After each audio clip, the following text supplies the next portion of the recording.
खुदा जाने ये सब कब खत्म होगा। मेरा तो दिल घबराने लगा है।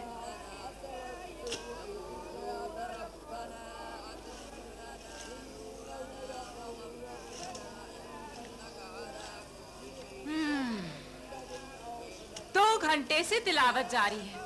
ज़माने भर के हुफ़ाज़ तशरीफ लाए हैं। मस्जिद में खूब रौनक है। जब फातिहा पढ़ी जा रही थी तो कुछ से गश खाकर गिर पड़ी। आज सबसे ज्यादा अकेली तो वही है। बाप को चाहती भी तो वही एक थी। शुक्र है हम घड़ी भर को खाली तो हुए। मैंने कहा कुछ खा लूं। जो कोई बिरजीज बेगम देख लें तो? आज चूंकि वो खुद रोजे से है, इसलिए उसके ख्याल में हम सबको फाखा करना चाहिए। जालिम बुढ़िया, मगर मैं उसके भी कान काट लूं। मैंने कबाबों की डोलची खोल ली। मेरी बच्ची के वास्ते मुझे कुछ ना दोगी हसन बांदी? जा जा, तू भी ले ले। कुछ चने भी निकाल लेना, आज उसे पता नहीं चल पाएगा। मुझे बाहर आने दे। नानी आवाज दे रही है। ताला बंद नहीं है क्या? बंद है, दो ताले लगे हैं। जंजीर भी लगा देना, उसकी उंगलियां कुफुल शिकन हैं। आ रही है, आ रही है। सब चीजें अच्छी तरह से चमकाना। अगर बिरजीज को हर चीज चमाचम न मिली तो मेरे रहे से बाल भी नोच कर रख देगी। वारी औरत, हर एक पर हावी है। तुम्हारे सीने पर चढ़कर बैठ जाए और साल भर बैठी रहे और तुम्हें दम तोड़ते देखा करे और अपने संग दिल चेहरे की कमीनी मुस्कुराहट में हर्फ ना आने दे। मांझ मांझ रिकाबिया मांझ। हर चीज को चमकाते चमकाते मेरी हथेली पे खून छलक आया है। वो हर एक से ज्यादा पाक साफ है, हर एक से ज्यादा महज़ब, हर एक से ऊंची। शुक्र है बेचारे खाविंद को अल्लाह अल्लाह करके उससे निजात तो मिली।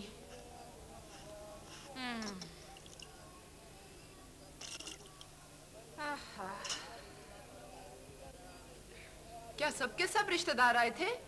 अरे सिर्फ उसकी तरफ के। उसके शौहर की तरफ वाले तो उससे नफरत करते हैं। वो तो सिर्फ जनाजे में शरीक हुए, दुआ पढ़कर चल दिए। कुर्सियां कम तो नहीं पड़ जाएंगी? अरे बहुत काफी हैं। बाकी लोग फर्श पर बैठ लेंगे। जब से बिरजीज की सास गुजरी है, कोई इस दहलीज को लांघने नहीं आता। वो खुद ही नहीं चाहती कि कोई उसकी ड्योढ़ी में कदम रखे। लानत है उस पर। तुम पर तो वो मेहरबान रही है। 30 साल से उसकी चादरें धो रही हूँ। 30 साल से उसका झूठा बटोर रही हूँ। उसे खांसी का दौरा पड़ा है तो रात रात भर जागी हूँ। दिन दिन भर दरवाजों से कान लगाए खड़ी रही हूँ ताकि पड़ोसियों की कारगुजारियों की खबरें पहुंचाती रहूं। खुद मेरी जिंदगी का कोई राज मेरा अपना नहीं। मेरे राज वो जानती है और उसके मैं, और उसके बावजूद लानत बेचती उस पर खुदा की मार। ऐसन बांदी, अगर मैं हूं चौकस। जब हुक्म मिलता है तो गुर्राती हूँ। जिस भिखारी पे छोड़ दी जाती हूँ उसका टखना दबोच लेती हूँ।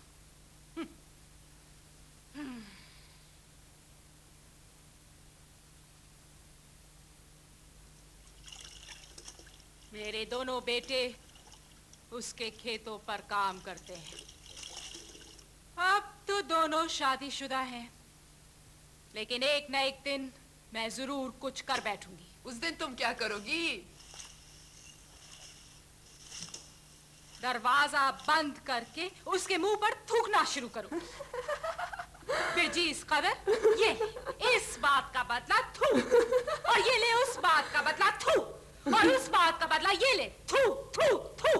और बस नहीं करूंगी जब तक वो अधमरी नहीं हो जाएगी, जैसे छिपकली हो जाती है मोहल्ले के लड़कों के हाथों।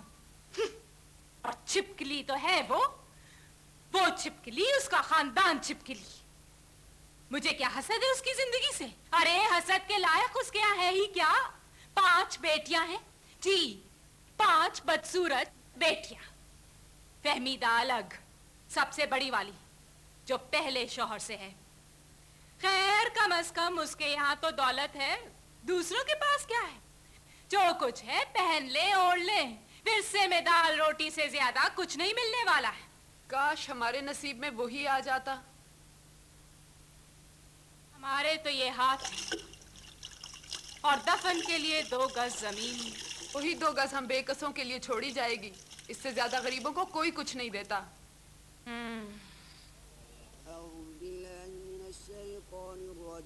इधर कुछ धब्बे हैं, वो ना धोने से जाते हैं और ना रगड़ने से। तिलावत हो रही है। चुप रहो, मैं अच्छी तरह से सुनना चाहती हूँ। मैं काजी की आवाज पर फिदा हूँ। तीन निजामी के उर्स में मैंने उनकी आवाज सुनी थी। आह, क्या आवाज थी। टीप की तरफ बढ़ी और बढ़ती चली गई, जैसे छागल में भरते पानी का सुर ऊपर उठता है। खैर ऊपर पहुंचकर उनकी आवाज फट जरूर गई थी, मगर थी अजीम शान आवाज। हाय हाय, मौलवी कादिर हुसैन का कोई सानी नहीं। मेरी अम्मी मरहूम के यहाँ जब महफिले मिलाद हुई थी, अल्लाह उनकी रूह को जन्नत नसीब करे, तो वो आए थे। उस बुलंद आहंग आवाज से दीवारें थर्रा उठी, और जब उन्होंने फरमाया आमीन, तो यूं महसूस हुआ जैसे शेर धाड़ रहा है। आमीन। संभल के, कहीं गला ना दुख जाए। आहा, क्या बात थी।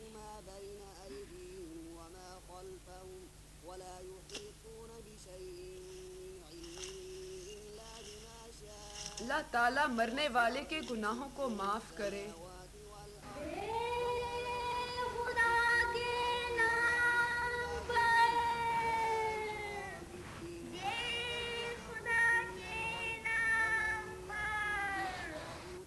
और वो बहुत अरसे तक हमारा इंतजार करे।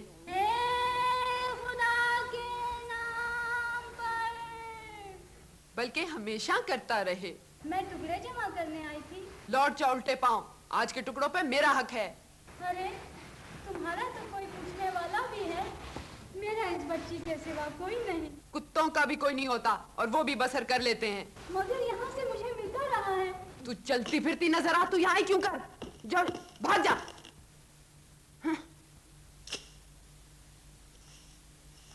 फर्श पे पांव के निशान डाल दिए।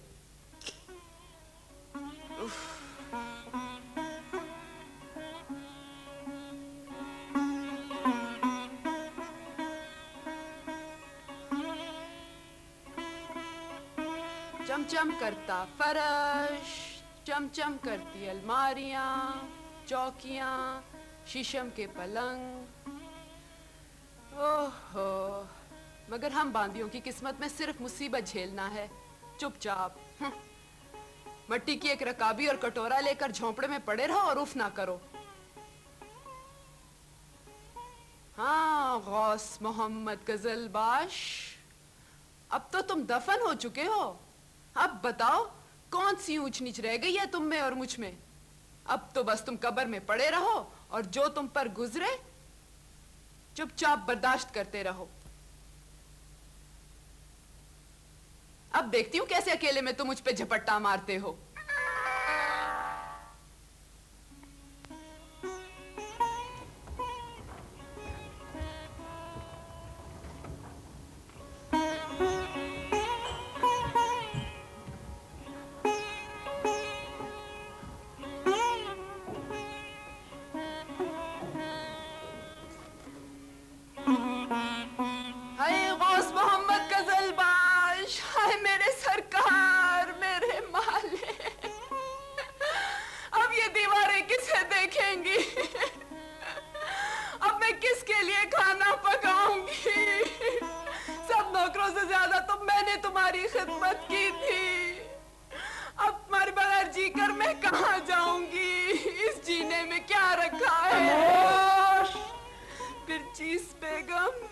शोर कम और काम ज्यादा।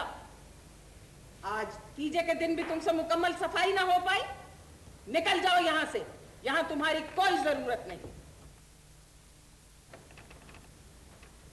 जानवरों की तरह होते हैं ये लोग, पता नहीं किस मिट्टी के बने हुए होते हैं। गरीबों के दिल में भी दर्द होता है। हाँ, मगर वो मुट्ठी भर दाने देखकर अपना दर्द भूल जाते हैं। दाने जिंदा रहने के लिए जरूरी हैं। बिल्कुल बिल्कुल, बुजुर्गों से जबान लड़ाती हो, जरा इसकी उम्र तो देखो। चुप हो जाओ बेटी, मुझे सबक सिखाने की जरूरत नहीं है, बैठ जाओ। कुत्सिया, रोना बंद करो।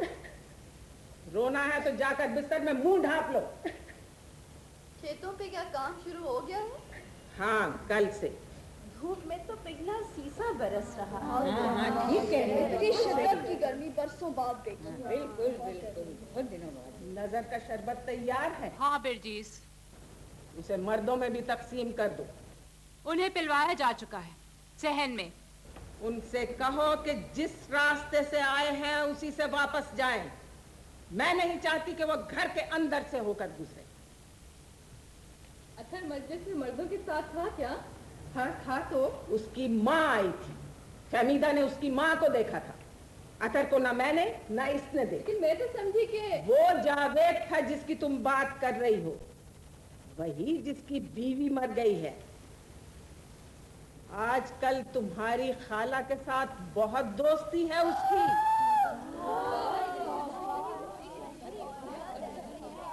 कोई ढकी छुपी बात नहीं है। और कमीनेपन।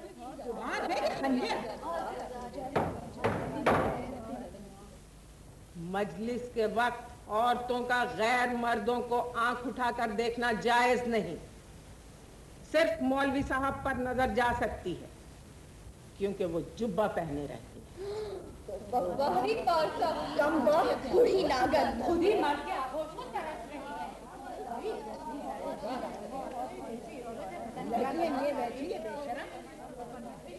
जो कोई इधर उधर ताके समझो उसकी नीयत कुछ और है।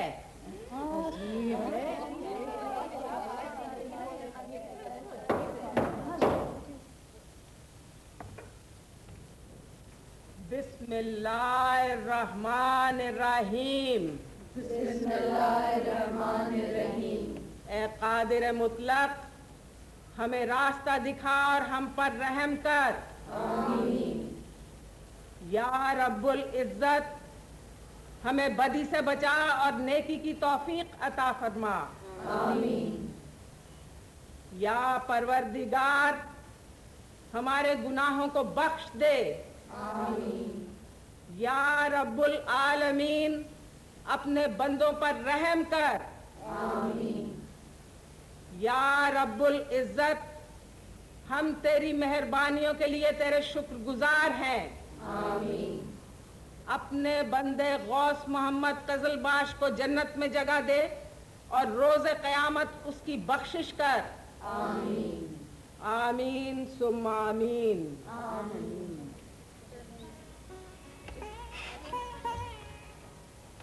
अच्छा, खुदा हाफिज। अल्लाह तुम्हें सेहत दे ताकि तुम मरहूम की मग़फ़िरत के लिए दुआ कर सको। हाँ, खुदा हाफिज। तुम्हारी बेटियां खैर से अपने अपने घरों को जाएं। अल्लाह तुम्हें बरकत दे, अल्लाह तुम्हें सब्र दे, खुदा तुम्हारी फसलों को शादाब रखे। सब्र करो।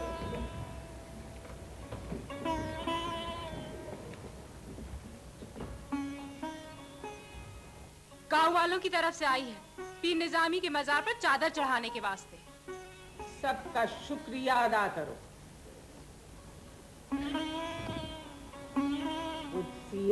रोना बंद करो।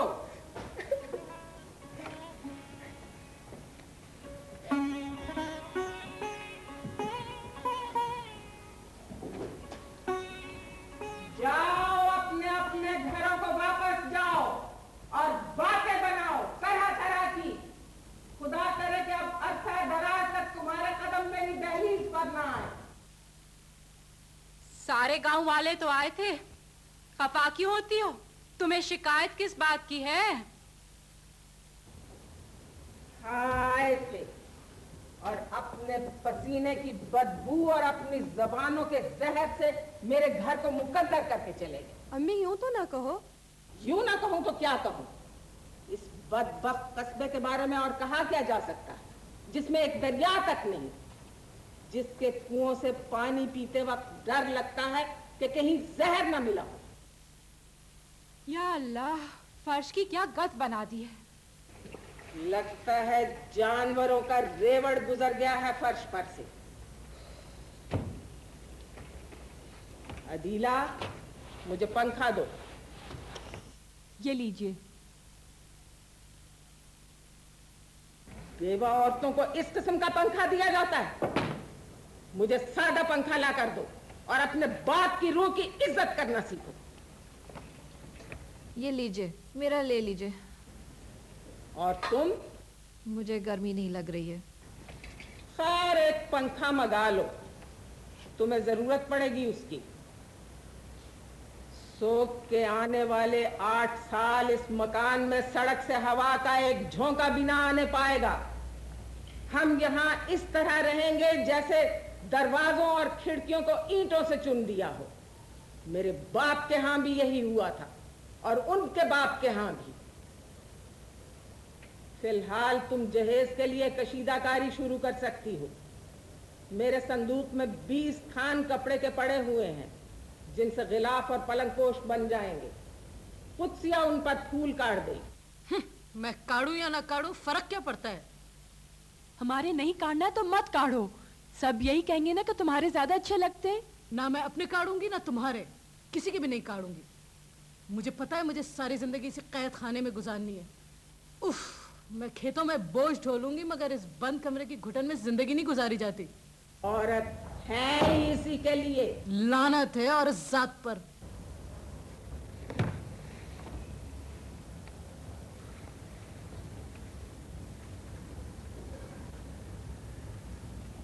इस 4 दीवारी में तुम वही करोगी जो मेरा हुक्म होगा।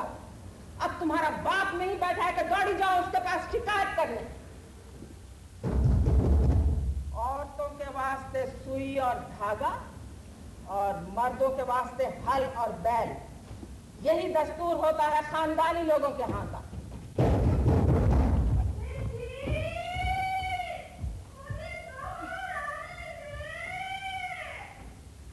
खोल दो अब उन्हें। बहुत मुश्किल से पकड़ कर रखना पड़ा इन्हें। 80 बरस की हो गई है लेकिन जिस्म है कि शीशम का दरख्त। ये मेरे खानदान की सिफत है। मेरे दादा भी ऐसे ही मजबूत थे। मजलिस के दौरान कई बार मुझे उनके मुंह पर बोरी पहनानी पड़ी, वरना वो आपको पुकार कर कह रही थी कि मुझे पीने को धोवन और खाने को कुत्ते का राते भिजवा दो। कहती यही आप उन्हें खिलाती हैं। बड़ी नाशुक्री है। उन्हें सेहन में ले जाओ, जरा हवा खाने दो। वो अपनी सोने की अंगूठियां और झुमके निकाल लाई संदूक से और मुझसे कहने लगी कि उनका ब्याह हो रहा है। उनके साथ रहना और ख्याल रखना कि कुएं के पास न जाने पाए। घबराइए नहीं, वो कूदने वाली नहीं है। मुझे इसका डर नहीं है। मैं नहीं चाहती कि पड़ोसी खिड़कियों से झांके और ये सब कुछ देखे। हम जरा कपड़े बदल आते हैं। मगर सरों से दुपट्टे मत उतारना।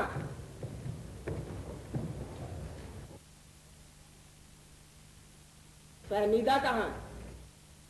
वो पिछले दरवाजे से बाहर झांक रही थी और मर्द उसी वक्त बाहर निकले थे। और तुम क्या करने गई थी दरवाजे पर? मैं देखने गई थी कि मुर्गियों ने अंडे दिए या नहीं। मगर मर्द तो उस वक्त तक जा चुके थे। हाँ, मगर कुछ बाहर खड़े रह गए थे। फहमीदा, फहमीदा, आपने बुलाए? तुम झांक झांक कर किसे देख रही थी और क्यों? किसी को नहीं।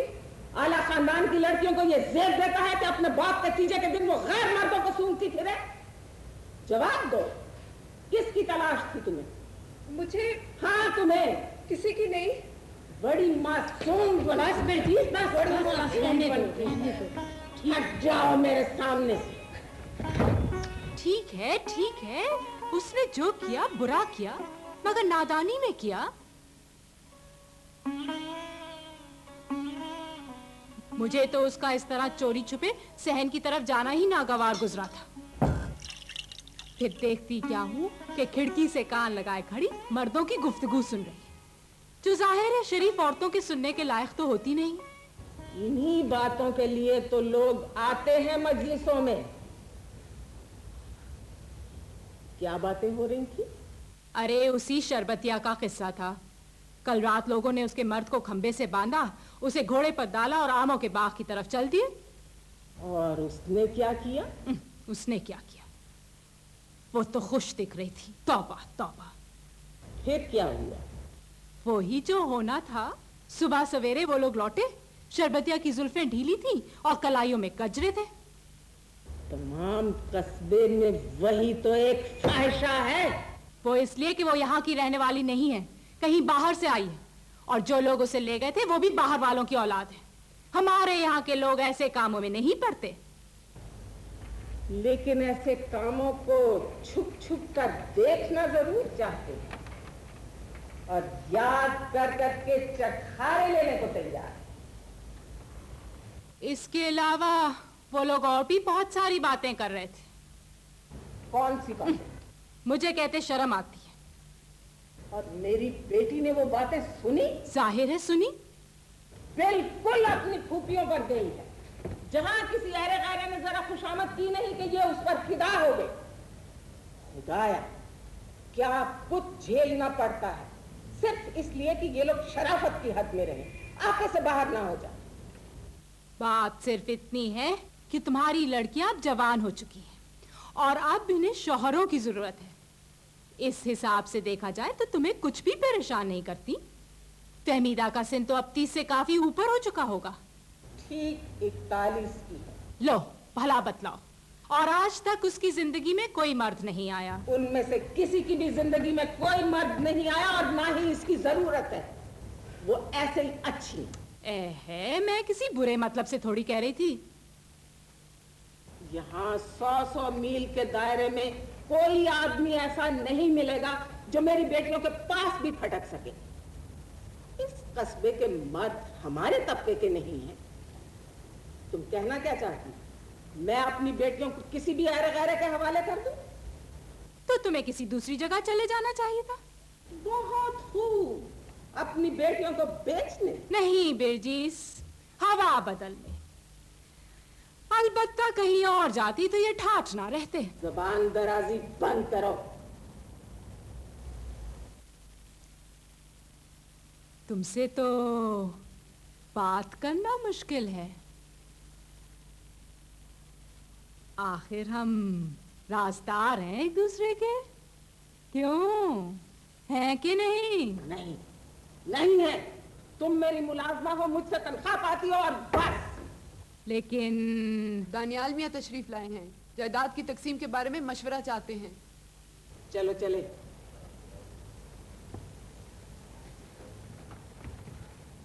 सेहन में सफेदी शुरू करा दो और तुम मरहूम के पुराने कपड़े संदूक में बंद करना शुरू कर दो। कुछ कपड़े खैरात ना कर दें? हरगिज़ नहीं, एक बटन तक नहीं, वो चादर तक नहीं जिससे उनका मुंह ढका गया।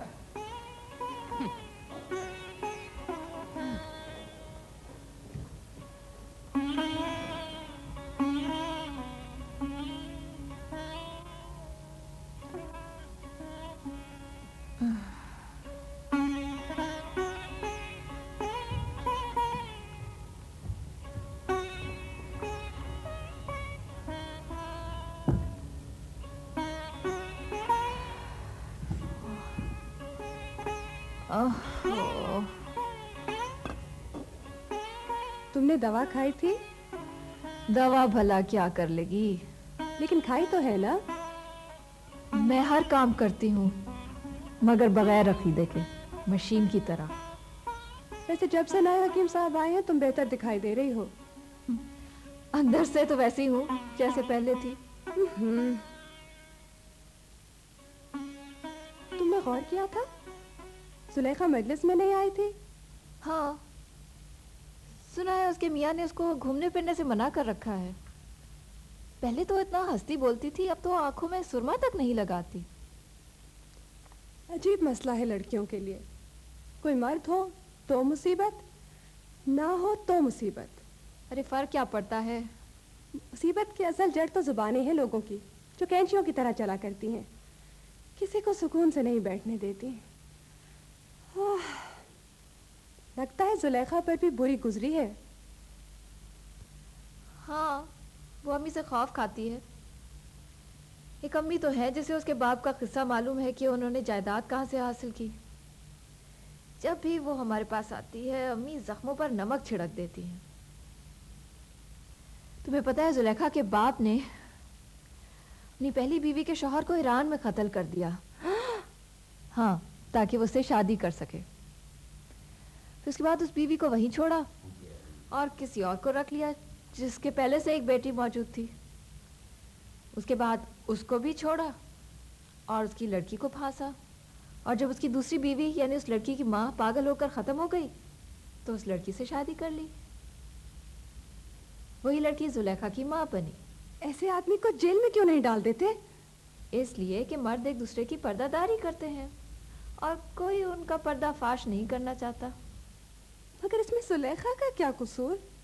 कोई कसूर नहीं, लेकिन ज़माना अपने आप को दोहराया करता है। और मैं देख रही हूँ कि हर चीज़ एक खौफनाक तरीके से अपने आप को दोहरा रही है। जुलेखा का भी वही हशर होना है जो उसकी माँ का हुआ था और जो उसकी माँ की माँ का हुआ था। दोनों उसी आदमी की बीवी हैं जो उसका बाप था। या खुदा, मर्दों से आंखें ना मिलाना ही अच्छा है जमीला। मैं बचपन से मर्दों से डरा करती हूँ। जब मैं छोटी थी तो मैं देखती थी कि ये लोग खेतों में बैलों को जोत रहे हैं, बोरियां लाद रहे हैं, चिल्ला रहे हैं, उछल कूद कर रहे हैं, और मैं खौफ से कांप जाती थी कि जब मैं बड़ी हो जाऊंगी तो इनमें से कोई मुझे ना बाहों में दबोच ले। चलो अच्छा हुआ अल्लाह ने मुझे मरियल और बदसूरत बना दिया। ऐसा कोई अंदेशा ही ना रहा। ये तो ना कहो फजल तुम्हारे पीछे लगा तो था, मरता था तुम पर। ये सब लोगों की खाम ख्याली थी। एक बार मैंने खिड़की पर पाँव फटने तक इंतजार किया उसका, क्योंकि उसने पानी वाली की छोकरी से कहला भेजा था कि आऊंगा, मगर आया नहीं। फिर उसने किसी और लड़की से शादी कर ली क्योंकि वो मुझसे ज्यादा अमीर। मगर शक्ल कैसी है उस लड़की की? चमगादड़ों की तरह। शक्ल सूरत की मर्दों को क्या परवाह, उनके पास जमीन हो, हलबैल हो और एक पालतू कुतिया हो जो रोटियां भी पका दिया करे, बस काफी है। हाँ ये तो है। कहो भाई, क्या हो रहा है? बैठे हैं। तुम सुनाओ। बस सारे कमरों के चक्कर लगाए ताकि जरा चहलकदमी हो जाए। फिर बैठ के नानी की कशीदाकारी देखती रही। क्या क्या बना रखा है, चांद, सूरज, फूल। जब हम लोग छोटे छोटे थे तो कितना खुश होते थे इन चीजों को देखकर। कितने अच्छे दिन थे वो। शादी की धूमधाम 10-10 दिन तक रहती थी। आजकल तो लोग फैशन ज्यादा करते हैं। दुल्हनें साड़ियां पहनने लगी हैं, शहर की देखा देखी। शरबत की जगह बोतल बंद पानी चलने लगा है। मगर खैर, हम तो वहीं के वहीं हैं। हमारे हमेशा यही धड़का लगा रहता है कि लोग क्या कहेंगे। क्या पता पहले भी क्या होता रहा होगा। तुम्हारी ज्योति का तस्मा खुल गया है। तो क्या करूं? चलोगी तो उलझ कर गिर पड़ो। अच्छा है, एक तो कम होगी। अदीला कहाँ है? अरे मैंने तुम्हें बताया नहीं, आज उसने अपना वो गुलाबी जोड़ा पहना था, वही जो सालगिरह के लिए बनवाया था। और फिर आते में निकली और जोर जोर से बोली, चूजो चूजो कहाँ हो, इधर आओ मुझे देखो। नहीं पागल है, मेरी तो हंसी छूट गई। अगर अम्मी चांद देख लेती तो क्या होता? ये बेचारी नन्नी हम सब में छोटी है ना, अभी ख्वाब देखने बंद नहीं किए उसने। या अल्लाह, उसके सारे दुख मुझे दे दे मगर उसे खुश रख।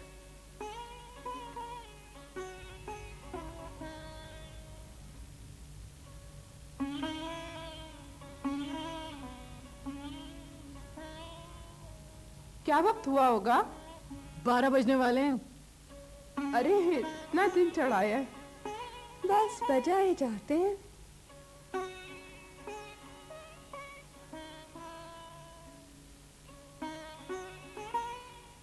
एक बात जानती हो? नहीं, क्या? बनो मत। क्या कह रही हो तुम? मुझसे ज्यादा तो तुम दोनों जानती हो। हर वक्त सर से सर जोड़े खुसर फुसर करती रहती हो।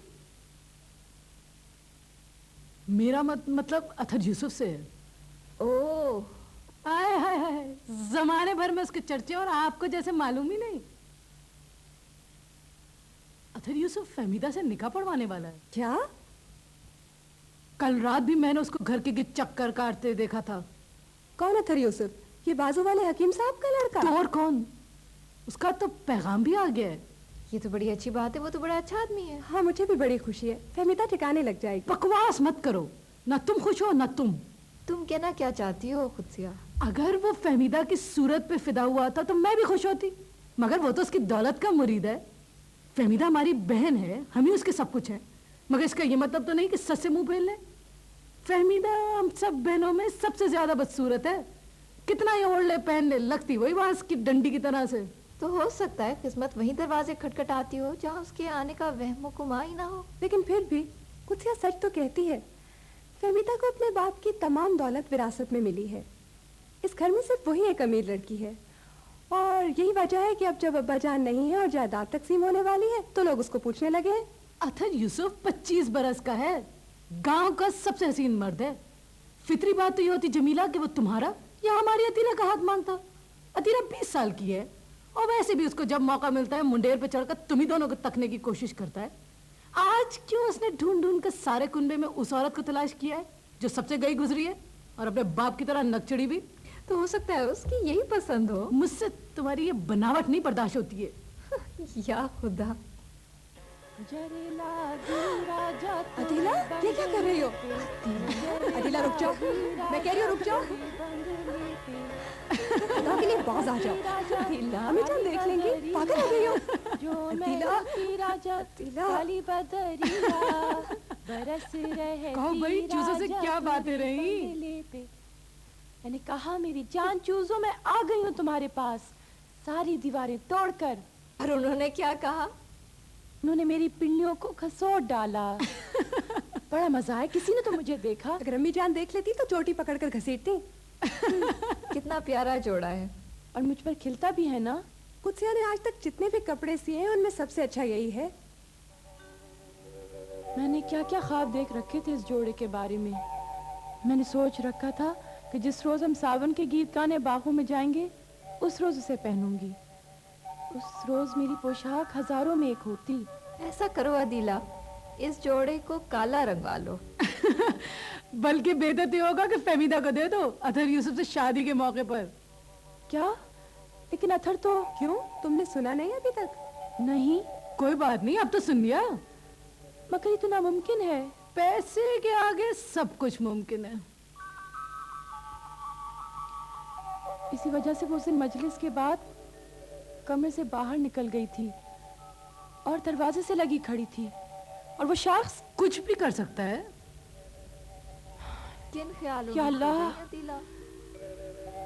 मैं सोच रही हूँ मेरी जिंदगी में सब कुछ कितने गलत वक्त पर हो रहा है।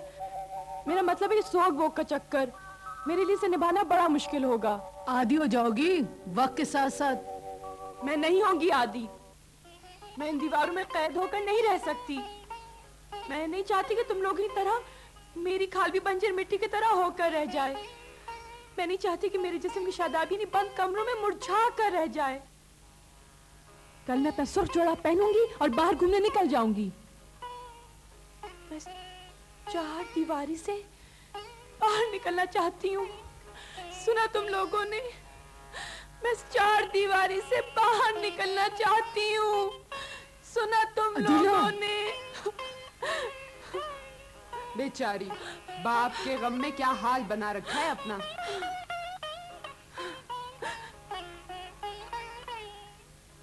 बांदी नहीं सुनी लिया होता। आओ यहाँ के बैठ जाओ, शाबाश। आ जाओ।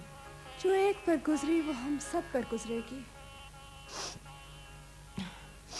अतर मियाँ सड़क के सिरे पर आते दिखाई दे रहे हैं। चलो चल के देखते हैं।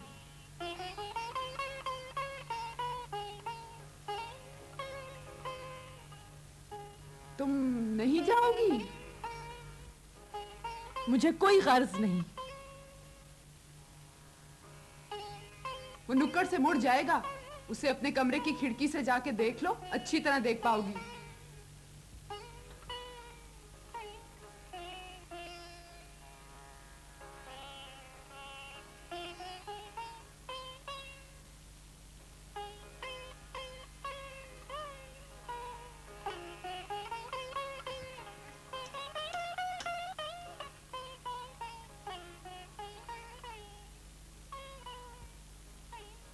जहन्नुम में जाए ये जायदाद और इसके झगड़े। फहमीदा के हिस्से में बहुत काफी जायदाद आई है।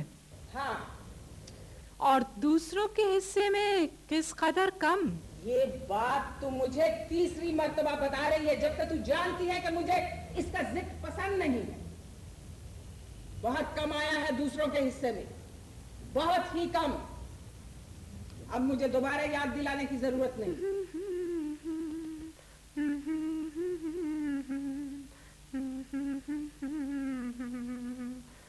फहमीदा, फहमीदा। जी अम्मी जान। तुमने आंखों में सुरमा डाला, होंठों पर सुर्खी लगाई, अपने बाप के तीजे के दिन तुमने सिंगार किया। वो मेरा बाप नहीं था, मेरा बाप मुद्दत हुई गुजर चुका। भूल गए आप? तुम्हें अपने बाप से ज्यादा उस शख्स का शुक्रगुजार होना चाहिए, वो जो तुम्हारी बहनों का बाप था। आज उसी की बदौलत तुम्हारा विरसा महफूज है। इसकी तो जांच पड़ताल की जाएगी। शर्मो हया बेच खाई है, तमीज से बात करो। अम्मी जान, मुझे बाहर जाने की इजाजत दें। बाहर जाने की इजाजत? जरूर जरूर दूंगी। पहले तेरे दीदों का सुरमा तो पहुंच लूं, कमबख्त बेगैरत करूंगी। चलिए सिंगार करूंगी। बस बिरजीस, इतनी सख्ती किस काम की? मेरी माँ पागल होगी, लेकिन मैं अभी होशो हवास में हूँ और मैं जानती हूँ मैं क्या करूँ। यहाँ क्या हो रहा है? कुछ हो नहीं रहा। भाई, अगर तुम जायदाद के मामले में झगड़ा कर रही हो ना, तो ये तुम्हारी बहुत ज्यादती है। सबसे बड़ा हिस्सा तुम्हें मिला है। तुम लोग अपनी ज़बानें अपने पास रखो। इस मुगालते में मत रहना कि मैं झुकाने से झुक जाऊंगी। जब तक मेरी लाश इस डेवड़ी से बाहर नहीं निकलती, अपने और तुम्हारे मुतालिक जितने भी फैसले होंगे मेरे होंगे। छोड़ दे मुझे, छोड़ दे। चा बिरजीस, मेरा दुपट्टा कहीं गायब हो गया। मेरी एक चीज भी तुम में से किसी को नहीं मिलने की, ना मेरी अंगूठियां और ना मेरे पश्मीने का दोशाला, इसलिए कि तुम में से किसी की भी शादी नहीं होने वाली, एक की भी नहीं। बिरजीस, मेरी मोतियों की लड़ी वापस कर दे। इनको यहाँ क्यों दाखिल होने दिया? मुझसे छुड़ाकर भाग निकली। मैं भाग निकली इसलिए कि मैं शादी करना चाहती। मैं दूर पहाड़ों के किसी जवां मर्द की दुल्हन बनना चाहती हूँ, इसलिए कि यहाँ के मर्द औरतों से कतराते हैं। खामोश हो जाओ अम्मा। नहीं नहीं, मैं खामोश नहीं होती। मुझे इन अकेली औरतों का शादी के लिए तरसना, इंतजार में खाक हो जाना गवारा नहीं। मैं अपने वतन वापस लौट जाना चाहती हूँ बिरजीस। मुझे एक मर्द की ख्वाहिश है जिसके संग मैं घर बसाऊं और खुश रहूं। बंद कर दो इन्हें। नहीं नहीं नहीं, छोड़ दे मुझे, छोड़ दे, छोड़ दे मुझे। अरे मुझे बाहर जाने दे। की मदद करो। अरे मुझे बाहर जाने दो, मैं शादी करना चाहती हूँ। मुझे बाहर जाने दे। मैं दूर पहाड़ों में, दूर के मैदानों में जाना चाहती हूँ।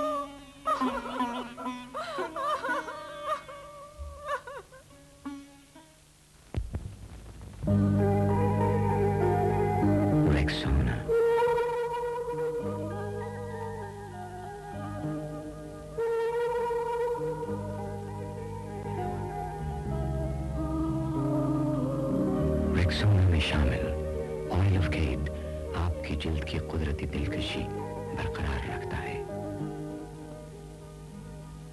शगुफ्ता जिल्द के लिए रेक्सोना।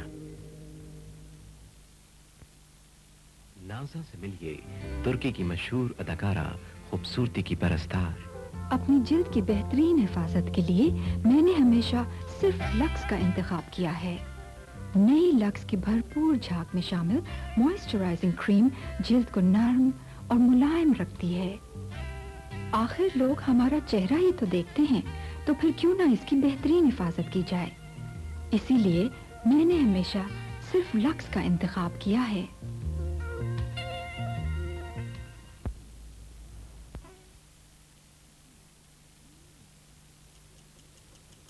लो, मैंने तीसरी चादर भी तैयार कर दी है। ये जमीला के हिस्से की है। फहमीदा, अतहर यूसुफ का नाम काट दूं या? जी नहीं। अदीला, आ रही हो तुम? बिस्तर पर पड़ी होगी। खुदा जाने उसे क्या हो गया है, जब देखो बेचैन रहती है। उसे कुछ हुआ नहीं है, और जो हुआ है कमोबेश हम सबको हुआ है। हाँ, सबको, सिवाय फहमीदा के।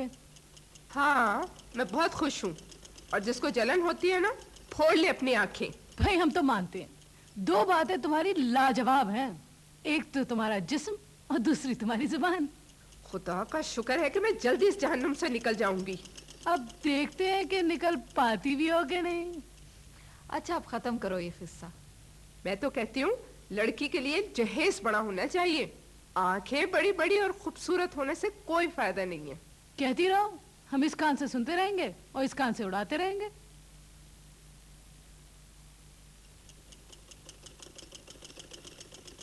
हसन वादी, जरा बाहर का दरवाजा तो खोलना, कुछ हवा आए। हाँ, रात भर हब्स के मारे नींद नहीं आई। मेरी भी यही हालत थी। हाँ, मैं भी उठी थी कि थोड़ी देर खुली हवा में सांस ले। थोड़ी देर को बादल आए, वो गुजर गए। शायद ही 2-1 बूंदे गिरी होंगी। हाँ, रात का 1 बज रहा था, मगर धरती से गोया शोले फूट रहे थे। बाप रे बाप, क्या गर्मी थी। मैं भी उठ पड़ी थी। फहमीदा अपनी खिड़की पर खड़ी थी। वो तो इसका मामूल है, रोज रात को अतहर यूसुफ के लौटने का इंतजार करती है, और जब तक वो वापस नहीं आ जाता और बगल वाले घर के दरवाजे बंद होने की आवाज नहीं आती, बिस्तर पे नहीं लेटती है। बेचारी दूर से देखकर गुजारा करती है, खामोश मोहब्बत। खैर, अब इतनी खामोश भी नहीं जितना तुम कह रही हो। क्या मतलब है तुम्हारा? रात को 4 बजे तुम दोनों मुंडेर पर खड़े होकर खुसर फुसर नहीं कर रहे थे? अरे झूठ है ये। मैंने खुद उसकी आवाज सुनी थी। तो वो कोई और रहा होगा। मैं पहचानती हूँ उसकी आवाज, बचपन से सुनती आ रही हूँ। हमारे उसके घर के दरमियान सिर्फ एक दीवार तो है। तो खुद दरवाजा बंद होने की आवाज सुनते के साथ ही मैं बिस्तर पर जाकर लेट गई थी, और फौरन ही आंख लग गई मेरी। तुम झूठ क्यों बोल रही हो फहमीदा? नहीं, ये सच कह रही है। मैं जाग रही थी जब ये बिस्तर पर आकर लेटी है। उस वक्त तो रात का 1 ही बज रहा था। 1 बज रहा था? मगर मैंने तो ये आवाजें रात के 4 बजे सुनी थी। अच्छा, ताजुब है। मगर फहमीदा, तुम कसम खाकर कह सकती हो कि उसने मुंडेर पर खड़े होकर कभी तुमसे बात करने की कोशिश नहीं की है? अरे की है 1-2 बार, इसका सबको पता है, लेकिन ये तो हफ्तों पुरानी बात है। अच्छा, तो फिर हो सकता है चरवाहे रहे हो, वो इस वक्त यहाँ से गुजरते हैं। हाँ, चरवाहे ही होंगे। वो अक्सर गली में खड़े होकर बातें भी करते हैं। यही बात होगी। अच्छा फहमीदा, ये बताओ, जब पहली दफा उसने तुमसे बात की तो क्या कहा था?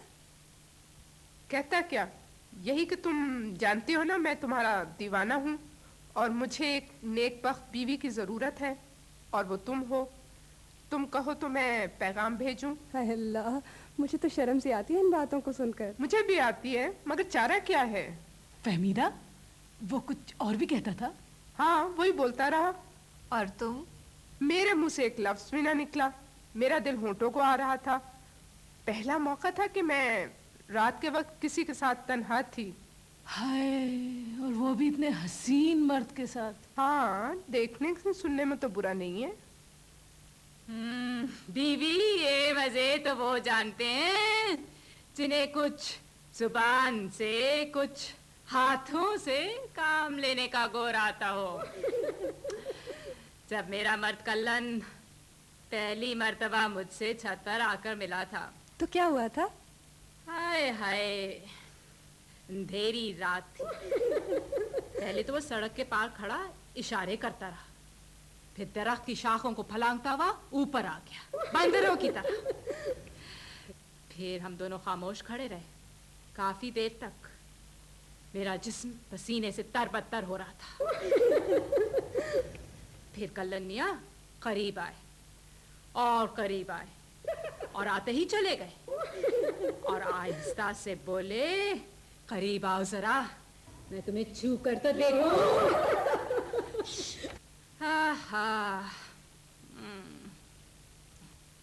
मैं समझी अम्मी जान आ रही हैं। आ जाएंगी तो हमारा क्या कर लेंगी? सुन लेंगी। फिर उसके बाद कल्लन मियां बड़ी शराफत से पेश आए, किसी बदफेल में नहीं पड़े। हाँ, अलबत्ता कबूतर जरूर पालते रहे। बीबी, अभी तुम्हें शादी का तजुर्बा नहीं है, लेकिन ये जान लो कि शादी के 2 हफ्ते बाद मर्द को बिस्तर से ज्यादा प्यारा दस्तरखान हो जाता है जी, और फिर दस्तरखान से ज्यादा प्यारा दारू खाना। हाँ, और जो औरत एतराज करती है क्या करे? कोने में आंसू बहाती सड़ा करे। तुमने कभी एतराज नहीं किया? अरे छोड़ो छोड़ो, मैंने तो उसे काबू में रखना सीख लिया।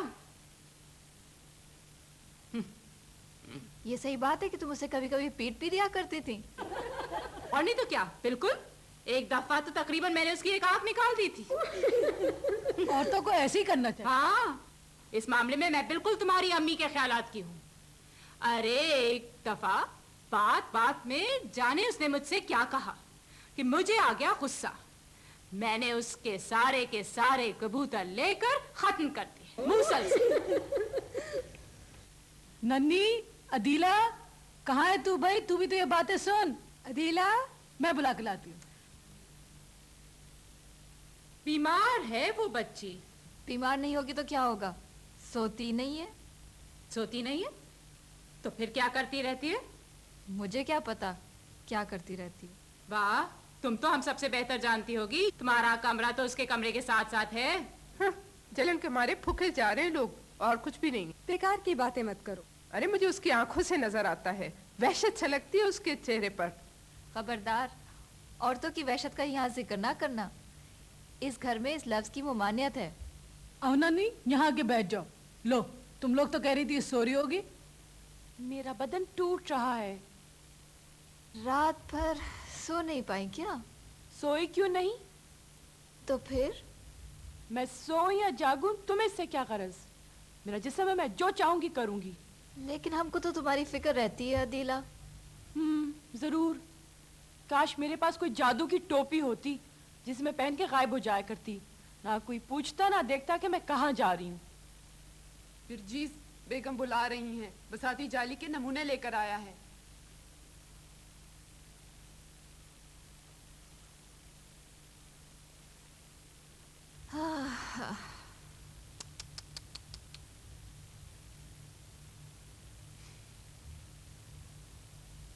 इस तरह घूर घूर के मत देखा करो। कहो तो अपनी आंखें दे दूं ताकि जरा जवान दिखने लगो। बल्कि मेरी गालों की रंगत भी ले लो ताकि तुम्हारे चेहरे पे कुछ रंग आ जाए। इस तरह घूर घूर के मत देखा करो मेरी तरफ। अदीला, वो तुम्हारी बहन है और सबसे ज्यादा चाहने वाली बहन। मेरे पीछे पड़ी रहती है, हर वक्त मेरे कमरे में झांक झांक कर देखती रहती है कि मैं सो रही हूं या नहीं। जीना दुश्वार कर दिया उसने मेरा। हर वक्त कहती रहती है, हाय अफसोस इस चेहरे पर तरस आता है, हाय अफसोस ये जिस्म यूं ही ढल जाएगा। क्यों ढल जाएगा? मेरा जिस्म उसी का होगा जिसको मैं चाहूंगी। अथर मियां का है ना?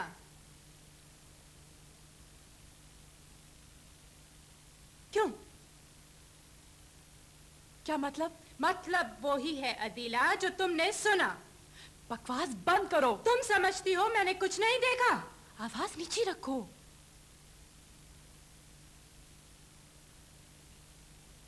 तो फिर ये ख्याल दिल से निकाल दो।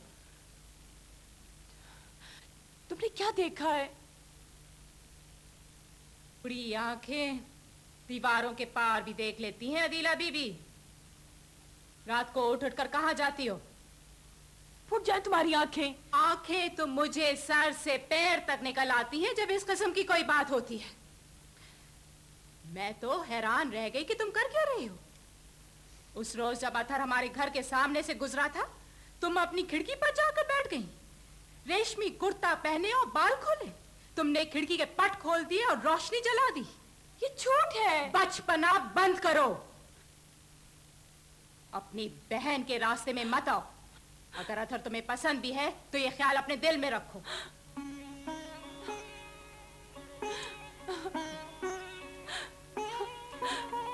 चुप हो जाओ, चुप हो जाओ।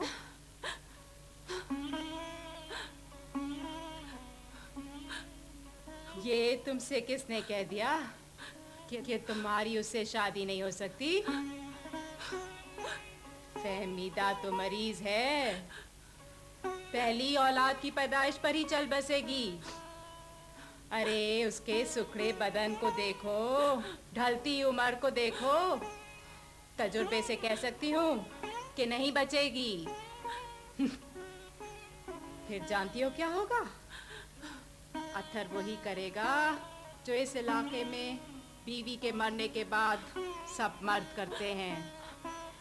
वो उसकी बहन से निकाह पढ़वा लेगा और उस बहन से जो जवान तरीन और हसीन तरीन होगी, और वो तुम।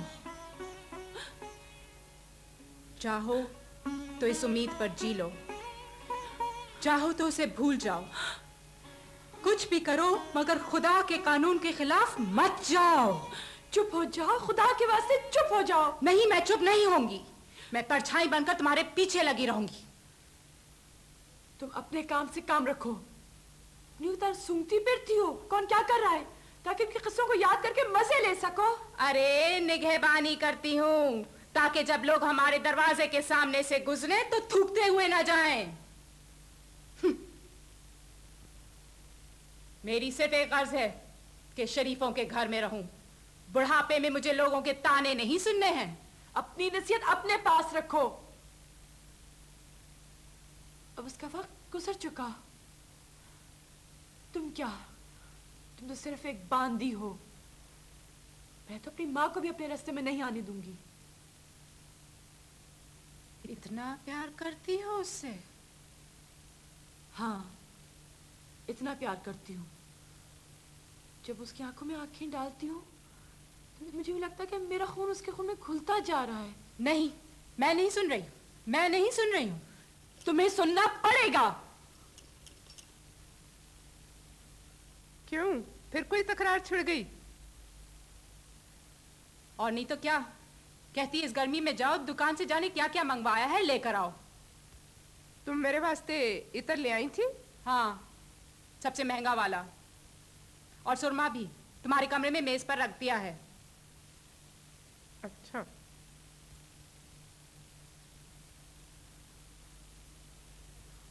और तुम अपना मुंह बंद रखना, देखा जाएगा। तुम जाली के नमूने देखने नहीं गए क्या? नहीं।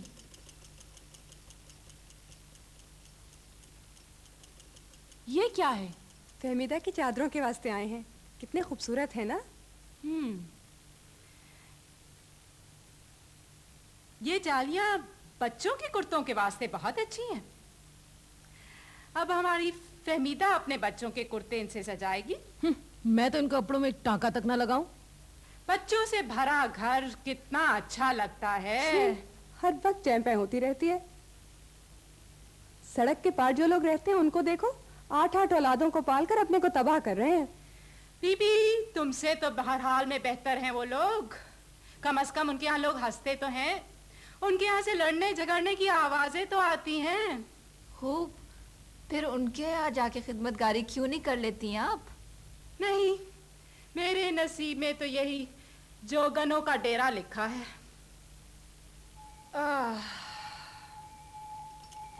काम पे वापस जा रहे हैं मर्द? 3 बज गए होंगे। और इतनी कड़ी धूप है बाहर के बस। काश हम भी खेतों में जा सकते। हर तबका अपना अपना काम करता है। हाँ ये तो है। हाँ ये तो सही है।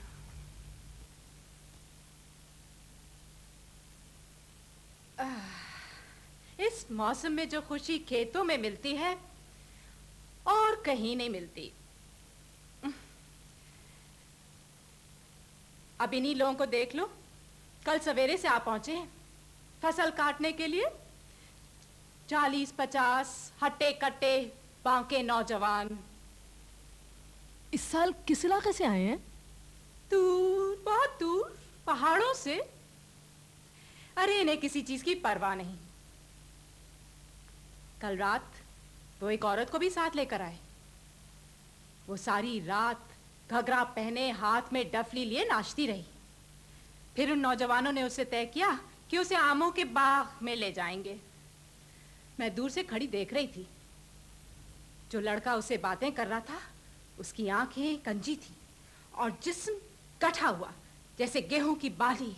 नहीं वाकई? सच में? हाँ क्या, पिछले साल भी इसी तरह की एक औरत आई थी। मैंने खुद अपने बड़े लड़के को पैसे दिए थे कि हो आए। मर्दों को इस किस्म की जरूरत होती है ना, क्या करें। हाँ उनको सब कुछ ही माफ है। औरत पैदा होने से बढ़कर कोई और सजा नहीं। हमारी तो आंखें भी हमारी अपनी नहीं होती। अब वो फसल काटने जा रहे हैं और उन्हें धूप की भी परवाह नहीं। ये लोग तो आग के शोलों से भी गुजर जाते हैं। काश मैं भी उन्हीं की तरह होती, खेतों में आजादी से घूमती फिरती। फिर अपने दिल के रोग को भुलाना कितना आसान होता। तुम क्या भुलाना चाहती हो अदीला? हमें से कौन ऐसा जिसके पास कुछ भुलाने के लिए नहीं? हाँ शायद कोई नहीं। अरे गाना सुनो, गाना सुनो।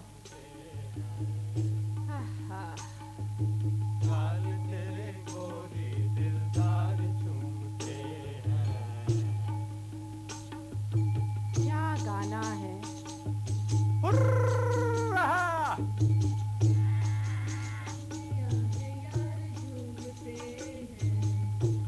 गाल तेरे गोरी दिलदार चूमते हैं, गोरियों के गालों के रंग देख देख कर, काली नैन वालों के अंग देख देख कर, आशिकों के दिल बार बार झूमते हैं, आशिकों के दिल बार बार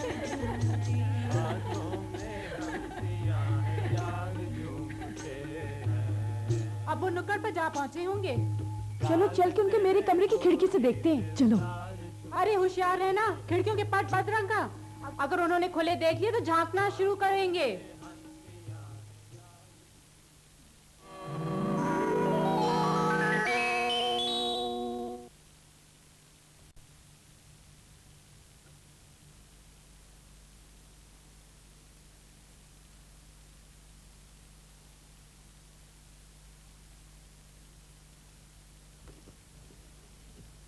तुमने नहीं देखने? नहीं, दिल नहीं चाह रहा है। खैरियत तो है?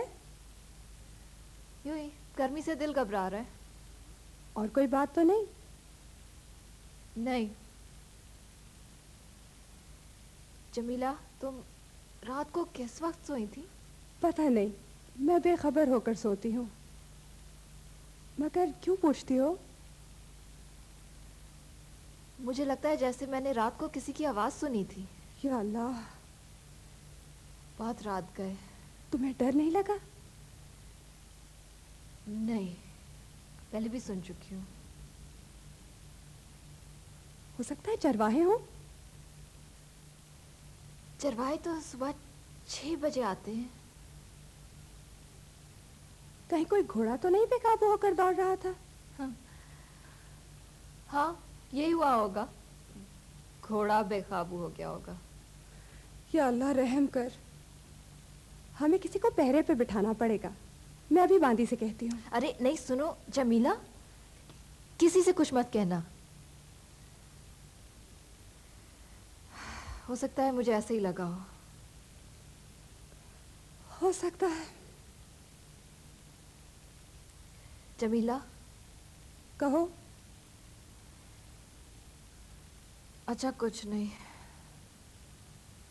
कहो। यूं ही मुंह से निकल आया बस। तुम थोड़ी देर जरा लेट रहो।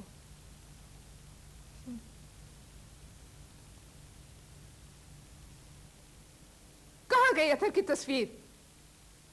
क्या? अरे तकिए के नीचे रखी थी, तो में से किसके पास है? किसी के पास नहीं। मुझे को तुम क्या समझती हो, वो कोई तावीज है कि कोई रख लेगा? कहाँ है तस्वीर? कैसी तस्वीर? तुम में से किसी ने छुपाई है। अरे तुम्हें ये कहने की जुर्रत कैसे हुई? इसलिए कि मेरे कमरे में थी और अब वहाँ पर नहीं है। ऐसा तो नहीं फहमीदा कि ये तस्वीर आधी रात को कूद कर शहर में चली गई हो। अतर को भी तो चांदी रात में घूमने का शौक है ना। खुद मजाक करने की जरूरत नहीं है। तुम लोग बता दो वरना मैं शिकायत कर दूंगी। नहीं, इसकी जरूरत नहीं पड़ेगी। मिल जाएगी तस्वीर। तुम में से किसके पास है बताओ।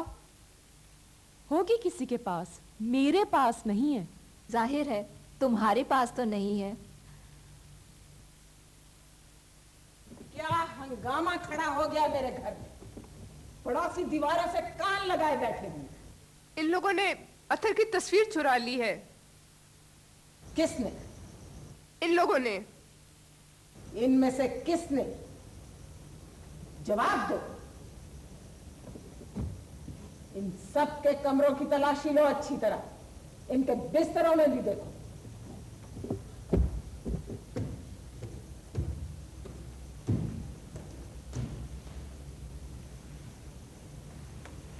मैंने तुम लोगों को बांध के नहीं रखा ना, उसी का ये नतीजा है। मगर अब मैं तुम्हें सबक सिखाऊंगी। तुम्हें यकीन है कि तस्वीर किसी ने छुपाई है? जी। तुम सब जगह देखें? जी अम्मी जान। खुदाया, आज बुढ़ापे में मुझे ये जहर भी पीना पड़ रहा है।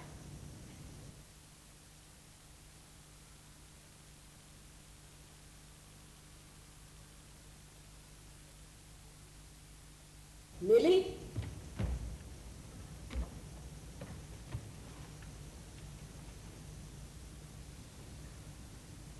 कहाँ थी? बोलो, डरो मत। मुश्तरी के बिस्तर में, चादर के नीचे।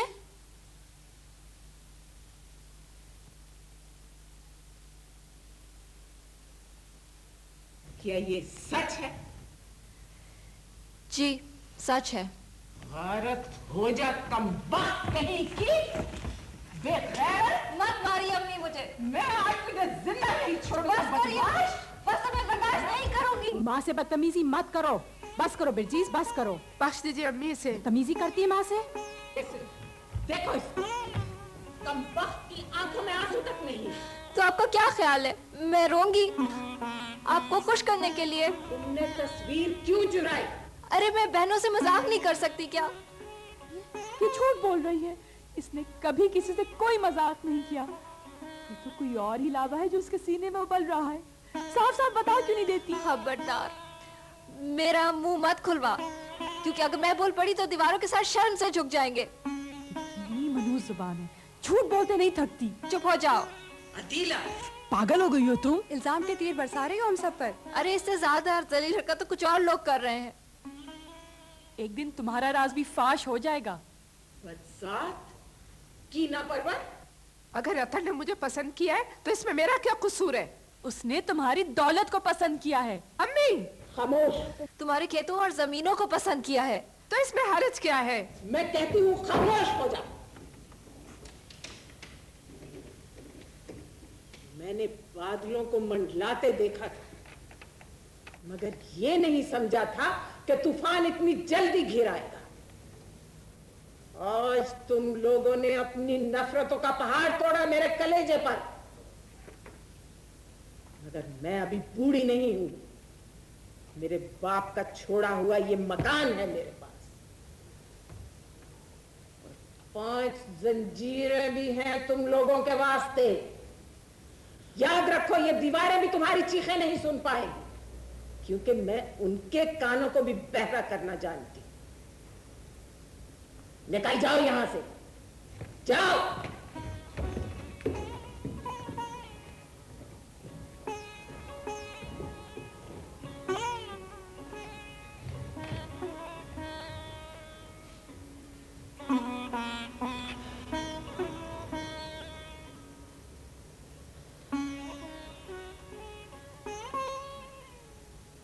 मुझे याद दिलाना है इन्हें कि आज भी इन हाथों में दम है। मैं एक बात कह सकती हूँ? बोलो, क्या कहती हो? नाहक सुन लिया तुमने ये सब कुछ। खानदान के अंदर गैर हमेशा गैर ही होता है। मैंने जो देख लिया वो तो देख ही लिया ना। फहमीदा की शादी हो जानी चाहिए फौरन। हाँ, ये बात तो तय है। हमें उस लड़की को यहाँ से दूर भेजना होगा। इस लड़की को नहीं, उस लड़के को। हाँ, ये भी सही है। भेजना तो उस लड़के को ही है। चलो ठीक है, तुमने तो सब कुछ सोच ही रखा है। मैं सोचती नहीं, पास बातें सोची जा भी नहीं सकती।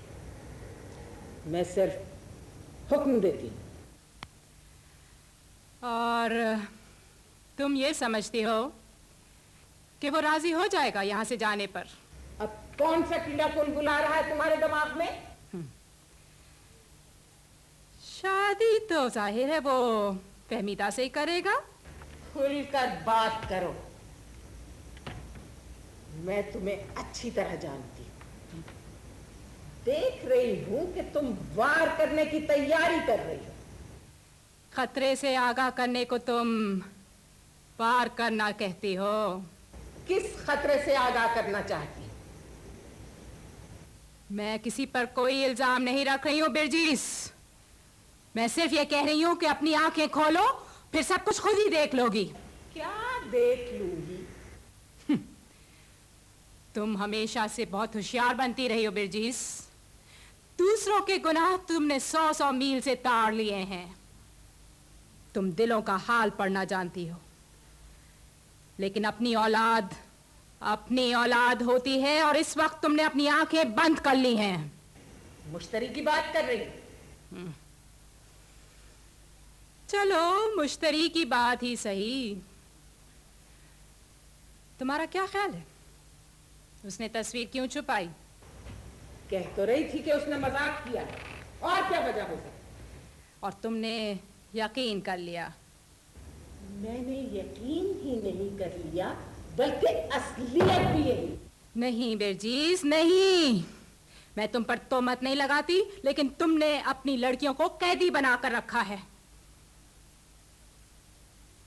मुश्तरी मोहब्बत की भूखी है। कहने को तो तुम कुछ भी कह लो, लेकिन फजल कुरैशी से उसकी शादी तुमने रुकवाई। क्यों? जिस रोज उसके घर वाले मुश्तरी के लिए रिश्ता लेकर आने वाले थे, तुमने उन्हें मना करवा दिया। ऐसा क्यों किया तुमने? ये तो मैं 1000 दफा करूंगी। जब तक मैं जिंदा हूं, कुरैशियों का खून हमारे खून से नहीं मिल सकता। उसका बाप कमजाद था। और अब तुम देख रही हो उस अकड़ का नतीजा।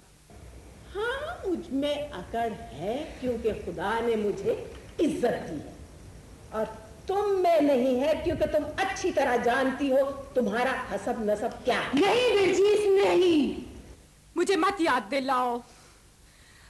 अब मैं बूढ़ी हो चुकी हूँ। सर छुपाने की इस जगह के लिए तुम्हारी एहसानमंद हूँ। लगती तो नहीं हो एहसानमंद। यहाँ कोई संगीन वाकया हो रहा है। बकवास है, यहाँ कुछ नहीं हो रहा। सिर्फ तुम्हारी ख्वाहिश है कि कुछ हो। और अगर किसी दिन कुछ हो भी गुजरा तो इत्मीनान रखो, बात इस 4 दीवारी से बाहर नहीं जाने पाएगी। इतने यकीन से मत कहो। इस गांव में ऐसे लोग मौजूद हैं जो उड़ती चिड़िया के पर गिनते हैं। इतनी तमन्ना है तुमको कि तुम मुझे और मेरी बेटियों को कोठे पर बैठा हुआ देखो। मुकद्दर का इल्म किसी को नहीं। मुझे इल्म है अपने और अपनी बेटियों के मुकद्दर का। हाँ, एक औरत ऐसी जरूर थी जिसका ठिकाना कोठे पर था। बिरजीस, बिरजीस। लेकिन अब तो वो बेचारी गुजर चुकी है। मेरी माँ के नाम का लिहाज करो। फिर तुम भी अपने मनहूस ख्यालात की बौछार से मुझे बेचैन करने की कोशिश बंद कर दो।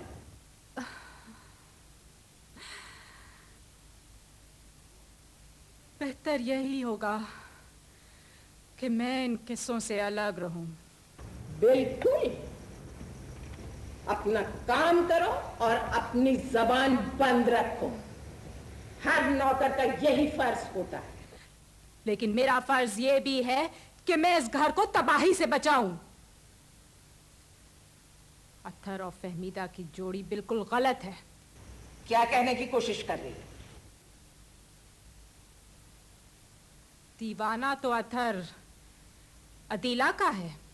फिर शुरू कर दी तुमने वही हरकत, मुझे घेरना, मेरा सुकून लूटना, हौलनाक ख्यालात जगाना मेरे दिल में। मगर मैं तुम्हारी बातें नहीं सुनूंगी, और अगर किसी दिन वो हो गुजरा जो तुम कह रही हो, तो मैं तुम्हारा चेहरा बिगाड़ दूंगी। धमकियों से किसी और को डराना। शुक्र है मेरी बेटियों ने हमेशा मेरी इज्जत की और कभी मेरा हुक्म नहीं टाला। लेकिन जिस रोज वो रस्सी तोड़कर भाग निकली तो खुली छत पर पहुंचकर ही दम लेंगी। और मैं उन्हें पत्थर मार मार कर नीचे उतार लाऊंगी। हाँ, जरूर बेजीज, जरूर। तुम तो हमेशा की बहादुर हो।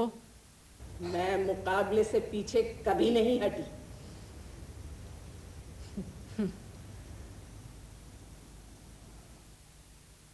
मेरा बड़ा लड़का बता रहा था कि कल सुबह सवेरे 4 बजे जब वो बैलों को लेकर गुजर रहा था तो अत्थर हमारे घर की मुंडेर पर चढ़ा बैठा था। ये झूठ है। वो तो यही कह रहा था। ये सरासर झूठ है। मैंने भी इन दोनों की आवाजें सुनी थी 4 बजे। तुमने उसे अपनी आंखों से देखा था? मैं ताक झांक नहीं करती। आजकल तुम दोनों पिछली तरफ वाली खिड़कियों पे नहीं मिला करते हो? मैं सारी रात अपने कमरे में रही हूँ। हसन बांदी गवाह है। क्या हो रहा है यहाँ? अगर तुमने अपनी आंखें ना खोली तो और भी बहुत कुछ हो जाएगा। इतनी बात तो पक्की है कि अत्थर किसी ना किसी से बातें जरूर कर रहा था, और वो भी सुबह के 4 बजे। तुम सही कह रही हो? सही और गलत का फैसला करना तो बड़ा मुश्किल काम है। अम्मी इसकी मत सुनिए, ये हमें तबाह कर देगी। मुझे झूठ बोलने की आदत नहीं है। यानी कोई बात है जरूर। ना कोई बात है और ना हो सकती है। मुझे भी कुछ जानने का हक है। तुम्हें किसी चीज का हक नहीं सिवाय हुक्म की तामील करने के। और तुम हमारे मामलात में दखल देना बंद करो। गली के सिरे पे लोगों का हजूम लग गया है। लोग अपने अपने घरों से निकलकर दरवाजों पर खड़े हो गए हैं। जो दौड़ते जा, देख क्या हो रहा है। तुम सब कहां चल गई? खिड़कियां खोले बैठी रहोगी? सोख के दिनों में शर्म नहीं आती? चलो जाओ, सेहन में जाओ।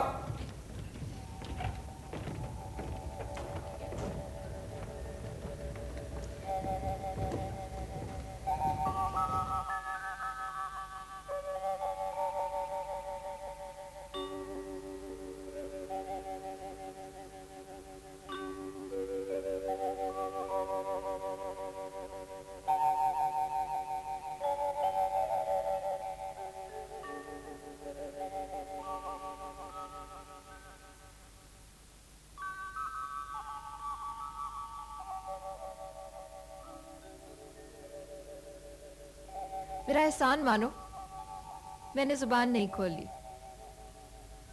तो फिर मैं भी खामोश नहीं रहती। तुम कह क्या लेती? मैंने किया तो कुछ भी नहीं, चाहे दिल में जो कुछ भी हो। मैंने वही किया जो मेरे दिल ने चाहा। जो तुम कर रही हो ना, वो ज्यादा दिन चल नहीं सकता। मैं उसको हासिल करके रहूंगी। और मैं खींच लूंगी तुझे उसके बाजुओं से। छोड़ दो मुझे, खुदा के वास्ते छोड़ दो। वो हम में से किसी को हासिल नहीं हो सकता। वो मुझे अपने पास रखना चाहता है, अपने घर की रानी बनाकर।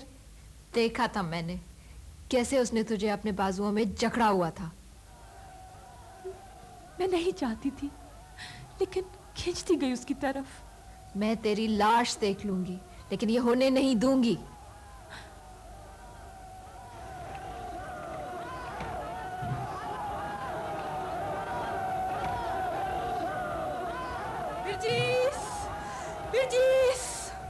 बिरजीस, या अल्लाह तौबा, या अल्लाह तौबा। बिरजीस,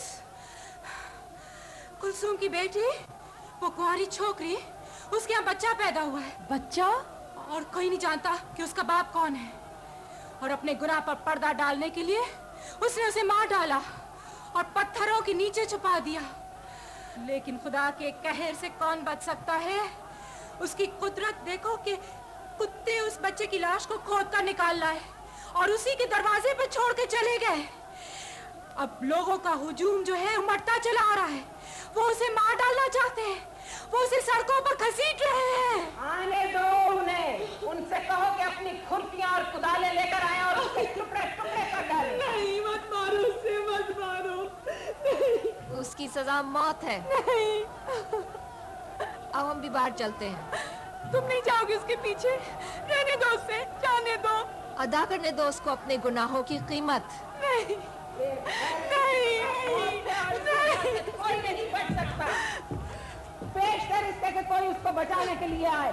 मार डालो उसे, दहकते अंगारे रखो उसके बदन पर, उसकी पेशानी पर, उसके होठों पर, खत्म कर दो उसको। मार डालो उसको, टुकड़े टुकड़े कर दो। मार डालो, खत्म कर दो उसको, खत्म कर दो।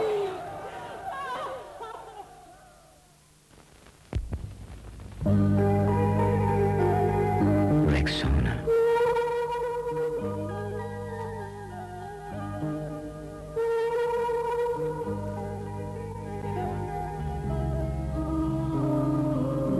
रेक्सोना में शामिल ऑयल ऑफ केट आपकी जिल्द की कुदरती दिलकशी बरकरार रखता है। शगुफ्ता जिल्द के लिए रेक्सोना। नाज़ा से मिलिए तुर्की की मशहूर अदाकारा, खूबसूरती की परस्तार। अपनी जिल्द की बेहतरीन हिफाजत के लिए मैंने हमेशा सिर्फ लक्स का इंतखाब किया है। नई लक्स की भरपूर झाग में शामिल मॉइस्चराइजिंग क्रीम जिल्द को नरम और मुलायम रखती है। आखिर लोग हमारा चेहरा ही तो देखते हैं, तो फिर क्यों ना इसकी बेहतरीन हिफाजत की जाए। इसीलिए मैंने हमेशा सिर्फ लक्स का इंतखाब किया है।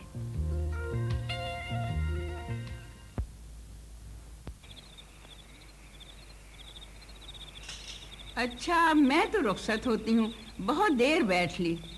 अरे जरा ठहरो अजमत, तुमसे मुलाकात ही कहाँ होती है? मगरिब की अजान हो गई क्या? नहीं, अब भी नहीं। अच्छा, और बैठी जाती हूँ। तुम्हारे मियाँ का क्या हाल है? कैसा चल रहा है उनका काम? अरे क्या चल रहा है, बस वैसे ही चल रहा है। वो भी कभी दिखाई नहीं देते। तुम तो जानती हो किस मिजाज के आदमी हैं। जब से जायदाद के पीछे भाइयों से अनबन हुई है, हजरत ने सामने के फाटक से अंदर की आमद और रफ्ती बंद कर दी है। एक सीढ़ी ले आए हैं, पीछे की दीवार चढ़ के अंदर दाखिल हो जाते हैं। वाह रे मर्द। और तुम्हारी बेटी? हाँ ठीक है, मगर उन्होंने अभी तक उसे माफ नहीं किया है। बिल्कुल सही किया। अब न जाने उन्होंने तुमसे क्या कहा है, मैं तो दुख के मारे मरी जा रही हूँ। बेटी फर्मा बरदार न रहे तो फिर वो बेटी नहीं दुश्मन हो जाती है। अब तुम जो कुछ भी कहो, मैंने तो इस मामले में दखल देना ही छोड़ दिया है। पीर न्याजी की दरगाह में पनाह मिल गई है, उसी को गनीमत जानती हूँ। मगर अब तो बीनाई भी जवाब देने लगी है। लगता है दरगाह का रास्ता भी अब छोड़ना ही पड़ जाएगा, ताकि गली गूचों के बच्चों के लिए तफरी का सामान तो न बन सकूं। या अल्लाह, ये कैसी आवाज है? घोड़ा है, अस्तबल में बंधा हुआ है। अच्छा। कान की दीवार पे लाते मार रहा है। उसके मुंह को रस्सी से बांध दो और उसे हाथे में ले जाओ। गर्मी चढ़ रही होगी। लगता है तुमने अपना रेवड़ खूब बढ़ा लिया है। रकम खर्च की है, मेहनत की है। हाँ, ये तो है। इस इलाके में हमारे घोड़े सबसे अच्छे हैं। अफसोस कि आजकल दाम इतने गिर गए हैं। समैया पकवाई है, कहो तो खिलवाऊं? नहीं नहीं, इस वक्त बिल्कुल गुंजाइश नहीं है, फिर कभी सही। या अल्लाह, ये मेरा तो कलेजा दहला जा रहा है ये आवाज़ें सुनकर। क्या मुझे 10 बार कहना पड़ेगा कि उसे बाहर ले जाओ, घर पर लौटने दो, वरना मकान की दीवार पर लाते मार मार के दीवार तोड़ देगा। पहले घोड़ियों को बाड़े में बांध दो, मगर इसको खुला छोड़ दो। क्या जिंदगी है भाई, कमाल है। तुम्हें तो मर्दों की तरह लड़ना पड़ता है। बिल्कुल। कहाँ जा रही हो तुम? पानी पीने। ठंडे पानी की सुराही ले आओ, बैठी रहो तुम।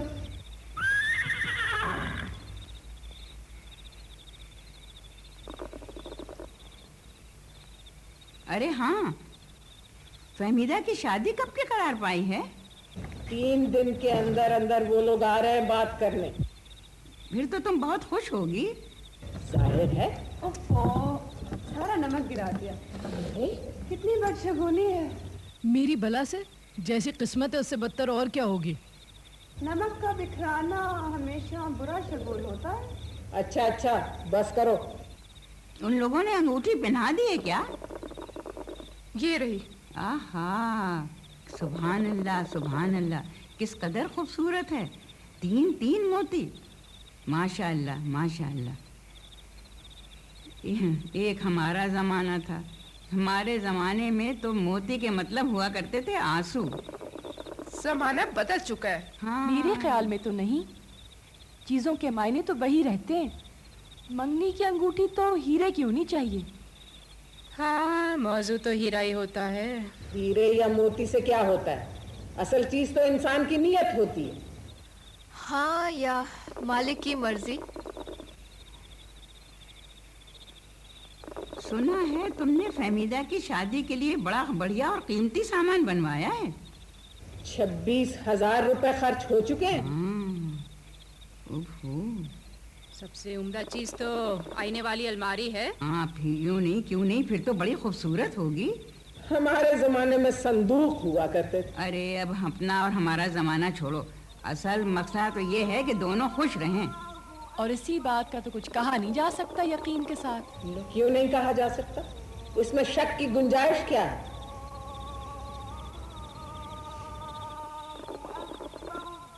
मगरिब की अजान हो रही है। अच्छा, फिर मैं चलती हूँ, बहुत देर हो गई, फिर आऊंगी। अच्छा, खुदा हाफिज। खुदा हाफिज। और हाँ, अभी तो मुझे फहमीदा की शादी के जोड़े भी देखने आने हैं। आपका जब जी चाहे आइएगा। अच्छा, जीती रहो। खुदा हाफिज। खुदा हाफिज। खुदा हाफिज, जीती रहो।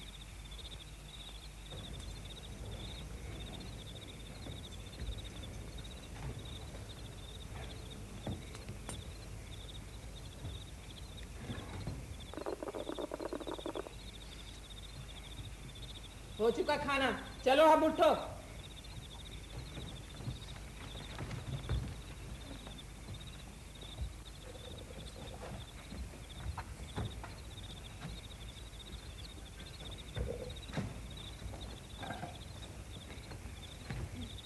जरा फाटक तक जा रही हूँ खुली हवा में।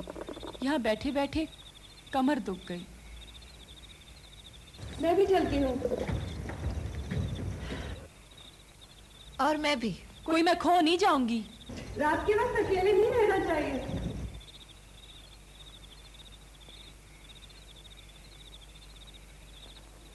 फहमीदा, मैं तुमसे पहले भी कह चुकी हूँ और अब दोबारा कह रही हूँ कि तुम्हें मुश्तरी के साथ मिलाप कर लेना चाहिए। वो जो तस्वीर का किस्सा था वो सिर्फ मजाक था, तुम्हें जहन से निकाल देना चाहिए उसे। वो मुझे पसंद नहीं करती है, आप जानती हैं। देखो, तुम लोगों के दिलों में जो कुछ है वो तुम जानो। मैं सिर्फ इतना चाहती हूँ कि दुनिया हमें शरीफ और इज्जतदार खानदान की तरह मेल मिलाप से रहता हुआ देखे। समझ रही हो? जी हाँ। बस तो ठीक है, खत्म करो इस किस्से को।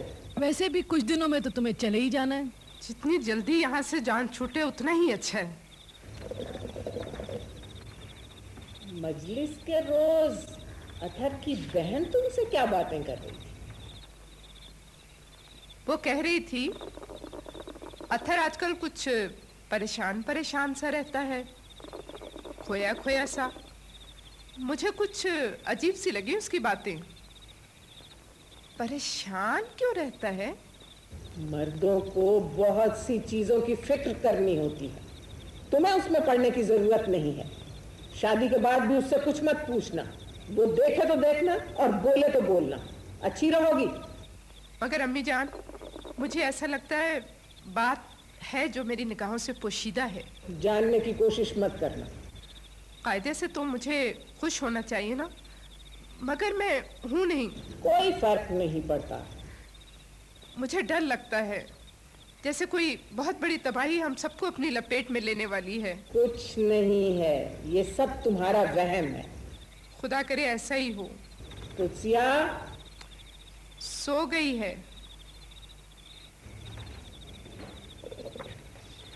कितनी अंधेरी रात है। हाथ को हाथ नहीं सूझता ना। हाँ, जिसे कुछ छुपाना हो उसकी तो मौज है, और चोरों की भी। घोड़े को देखा था कैसे बाड़े के बीचों बीच खड़ा था, सफेद असीमो शान, अंधेरे को चीरता हुआ। वाकई बड़ा खौफनाक मंजर था, जैसे अंधेरे में कोई जिन हो। आज तो आसमान के सितारे भी इतने बड़े बड़े लग रहे हैं जैसे मुट्ठी बराबर। ये बेचारी तो इतनी देर से ऊपर देख रही है कि इसके गर्दन में मोच आ गई होगी। क्या तुम्हें आसमान में खिलते हुए सितारे प्यारे नहीं लगते? ऊपर जो हो रहा है इससे हमें क्या मतलब। अरे अपनी छत के नीचे इतना हो रहा है कि उससे फुर्सत नहीं मिलती। ओहो, पता नहीं तुम क्या चीज हो। जैसी वो है वैसी ही तुम हो। शब्बा खैर। सोने चल दी? हाँ। अम्मी, जब कोई सितारा टूटता है या बिजली चमकती है तो लोग ये क्यों कहते हैं, बड़ी भी इनायत, छोटी भी हिमायत, कीजिए हिदायत। बुजुर्ग लोग बहुत सी बातें जानते थे जो हम भूल गए। मैं तो अपनी आंखें बंद कर लेती हूँ कि मुझे टूटता हुआ सितारा नजर ना आए। मैं अपनी आंखें कभी नहीं बंद करती। मैं तो देखना चाहती हूँ कि वो क्या चीज़ है जो खामोश है और मुद्दतों से खामोश है, मगर अपने अंदर एक आग छुपाए हुए है। इन चीजों से हमें क्या मतलब। उनको ख्याल में ना लाना ही बेहतर है। कितनी हसीन रात है, जी चाहता है जागती रहूं, खेतों से आती हुई हवा में बैठी रहूं। चलो सोने का वक्त हो गया, चलो जाओ।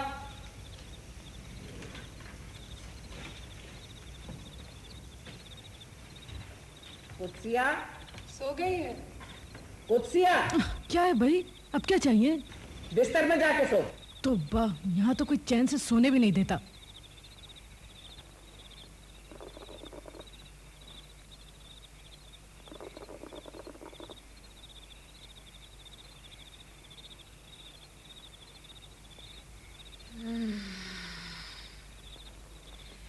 तुम अभी तक यहीं हो?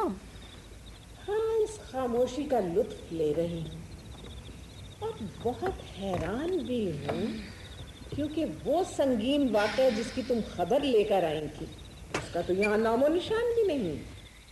फिर जी, इस खुदा के वास्ते इस बात को यहीं रहने दो तो अच्छा है। इस घर में किसी किस्म की गड़बड़ नहीं हो सकती। मेरी निगाहें हर चीज और हर शख्स पर है। हाँ, ऊपर से तो सब कुछ ठीक ठाक है, मानती हूँ। ऊपर से तो तुम्हारी लड़कियाँ ऐसी सीधी सादी नजर आती हैं जैसे अलमारी में सजी हुई गुड़ियाँ। लेकिन किसी के दिल के अंदर की हलचल ना तुम जान सकती हो ना कोई और। मेरी बेटियां पुरसुकून हैं। खैर, ये तो तुम जानो, तुम्हारी बेटियां जाने। मैं ठहरी खिदमतगार, मेरा काम है खिदमत करना, सो मैं कर रही हूँ। हाँ, अब तुम सुधर रही हो। अपनी औकात के अंदर हूँ, और क्या। तुम्हारा मसला ये है कि आजकल मोहल्ले को सुनाने के लिए तुम्हारे पास कोई कहानियां नहीं। तुम नहीं जानती मैं कितने राज अपने अंदर छुपा कर रखती हूँ। क्या अभी तुम्हारे बेटों को अथर दिखाई देता है रात के 4 बजे?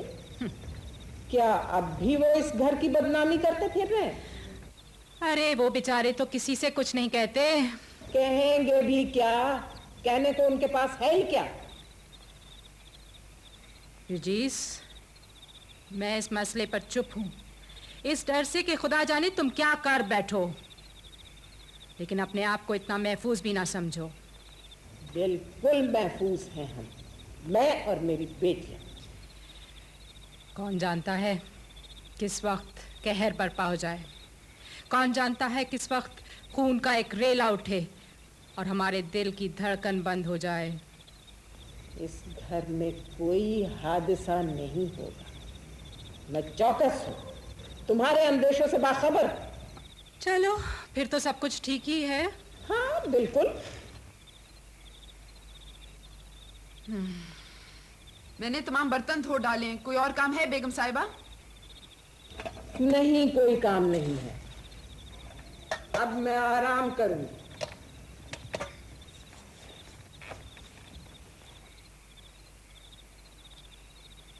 तुम्हें किस वक्त जगा दूं? किसी वक्त भी नहीं, आज रात में गहरी नींद सोना चाहता हूं।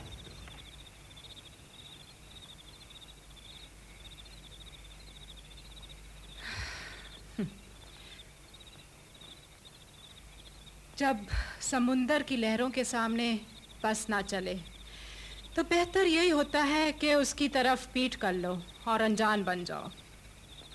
दिमाग कैसा है इस औरत का, खुद अपनी आंखों पे पट्टी बांधे हुए है। मैं क्या कह सकती हूँ, मैंने तो बहुत कोशिश की बलाओं को टालने की, लेकिन अब मुझे खुद ही डर लगने लगा है। तुम महसूस नहीं करती इस खामोशी को? इस घर के हर कमरे में एक तूफान छुपा बैठा है और जिस वक्त वो उठेगा हम सबको बहा ले जाएगा। खैर, मैं जो कह सकती थी कह चुकी। बिरजीत समझती है कि उनके आगे कोई ताकत ठहर नहीं सकती, लेकिन जवान लड़कियों के लिए मर्द की कशिश ये भी एक बहुत बड़ी चीज होती है, वो इसे नहीं समझती। वैसे सारा कसूर अत्थर का नहीं है। ये सही है कि वो काफी दिनों से अदीला के पीछे चक्कर काट रहा था और अदीला भी उस पर फिदा थी, मगर अदीला को चाहिए था कि अपनी हद के अंदर रहती, ना कि और उस पर डोरे डालती। मर्द तो आखिर मर्द ही होता है ना। लोग तो कहते हैं कि उसे अदीला को फांसने के लिए ज्यादा कुछ नहीं करना पड़ा। हाँ, ये तो है। लोग तो और भी बहुत कुछ कहते हैं। खुदा जाने इस घर पे कौन सी आफत आने वाली है। काश मैं यहाँ से दूर जा सकती, समुंदर के पार, फसाद से भरे इस घर से दूर। बिरजीत शादी की तैयारियां तो कर रही हैं जल्दी जल्दी, देखो शायद बला टल जाए। नहीं, अब मामला हद से आगे बढ़ चुका है। अदीला तुली हुई है चाहे जो हो जाए, और दूसरी सब जो है उसे देख देख कर चल रही हैं। मुश्तरी भी? अरे वो तो सबसे ज्यादा जहर की पुड़िया है। उसे मालूम है कि अथर उसका नहीं हो सकता, उसका बस चले तो सारी दुनिया को गर्क करके रख दे। कैसी बदजात है सब की सब। नहीं, वो औरतें हैं जिन्हें मर्द नहीं मैसर, और कोई बात नहीं। और ऐसे मामलों में खून को खून नहीं पूछता। ये क्या हो रहा है?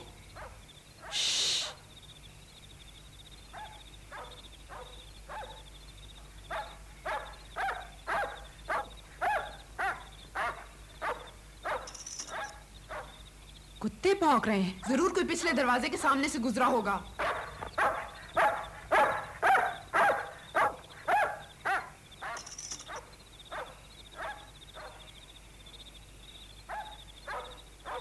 तुम क्या कर रही हो यहाँ? पानी पीने आई हूँ। मैं तो समझी तुम सो चुकी होगी। प्यास लगी और मैं जाग पड़ी। तुम दोनों आराम नहीं करोगी? बस अब चलते हैं।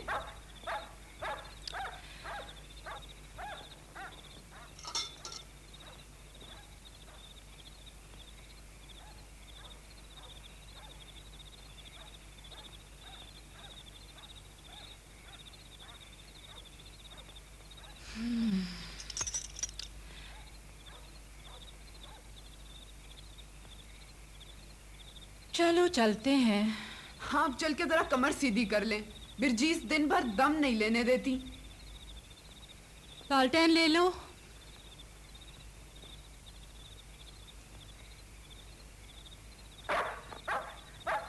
कुत्ते बावले हो रहे हैं। सोने नहीं देंगे।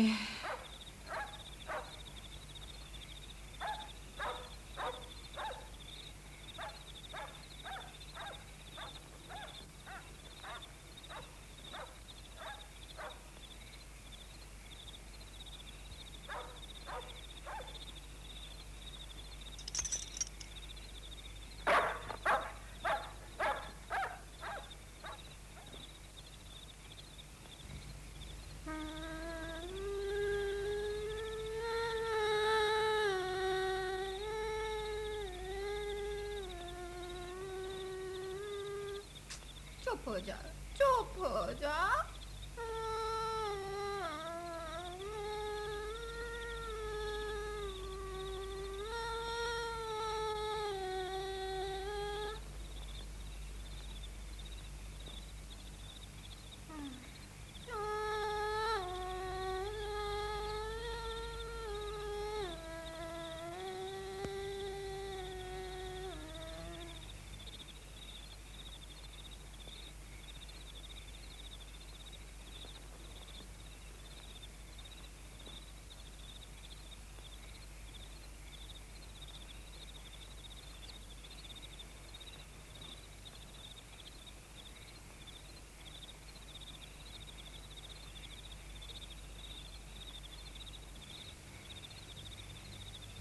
नानी जान, तुम यहाँ क्या कर रही हो? मेरे लिए दरवाजा खोलोगी ना तुम? कौन हो तुम? तुम यहाँ कैसे आई? मैं भाग निकली। तुम हो कौन? चलो आओ। मुश्तरी हो, अब मैंने पहचाना। मुश्तरी, कैसा शहीदों जैसा चेहरा है। चलो आओ। तुम्हें बच्चा कब होने वाला है? मेरे तो ये हुआ। ये बकरी का बच्चा? मुझे मालूम है कि ये बकरी का बच्चा है, मगर क्या मेरे बच्चा नहीं हो सकता? कुछ ना होने से तो यही होना बेहतर है। बिरजीस बुढ़िया मनहूस चीते की खाला, कुत्सिया लक्कड़ बग्गे की आला। आहिस्ता आहिस्ता। मैं जो कह रही हूँ सच है। हर चीज अंधेरे में है।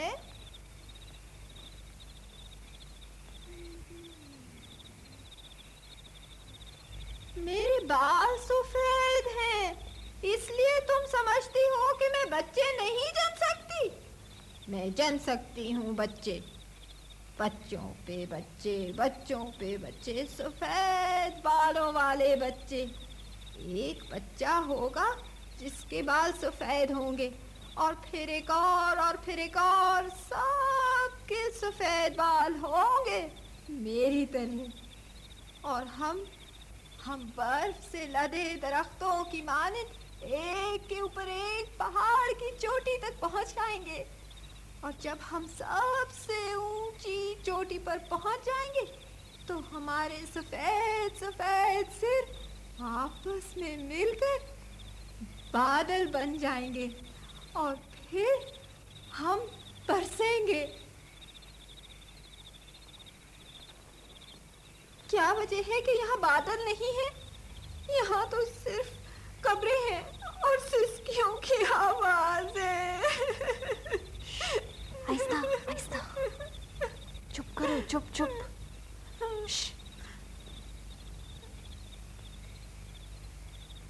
जब पड़ोसन के यहाँ बच्चा होगा मैं उसके यहाँ लड्डू ले जाऊंगी, जब मेरे यहाँ बच्चा होगा वो लड्डू ले आएगी। बस इसी तरह चलता रहेगा हमेशा हमेशा। तुम्हारे तो बाल भी सफेद हो जाएंगे लेकिन पड़ोसियों का आना जाना नहीं होगा। अब मुझे जाना चाहिए। हाँ चलो। मगर डरती हूँ कहीं कुत्ते ना काट खाएं। सुनो, तो मुझे खेत तक छोड़ा होगा हाँ ना? चलो चलो। मुझे खेत पसंद नहीं है, मकान पसंद है, मगर खुले मकान जिनमें पड़ोसने अपने नन्हे मुन्ने बच्चों को लिए बिस्तरों में गरमा रही हूँ और मर्द बाहर तख्त पर बैठे धूप सेक रहे हों। आओ चलो, चल के सोएं। अथर बहुत तगड़ा है, तुम सब उसकी आशना हो, मगर वो तुम सबको चबा जाएगा, इसलिए कि तुम्हारी हैसियत चने के दानों की सी है। नहीं, चने के दानों की सी नहीं, मेंढकियों की सी, जिनकी जुबानें नहीं होती। आओ चल चल के सोएं। आओ आओ आओ, इस तरफ इस तरफ। चलती हूँ मगर तुम मेरे लिए दरवाजा खोलोगी ना? हाँ हाँ हाँ जरूर।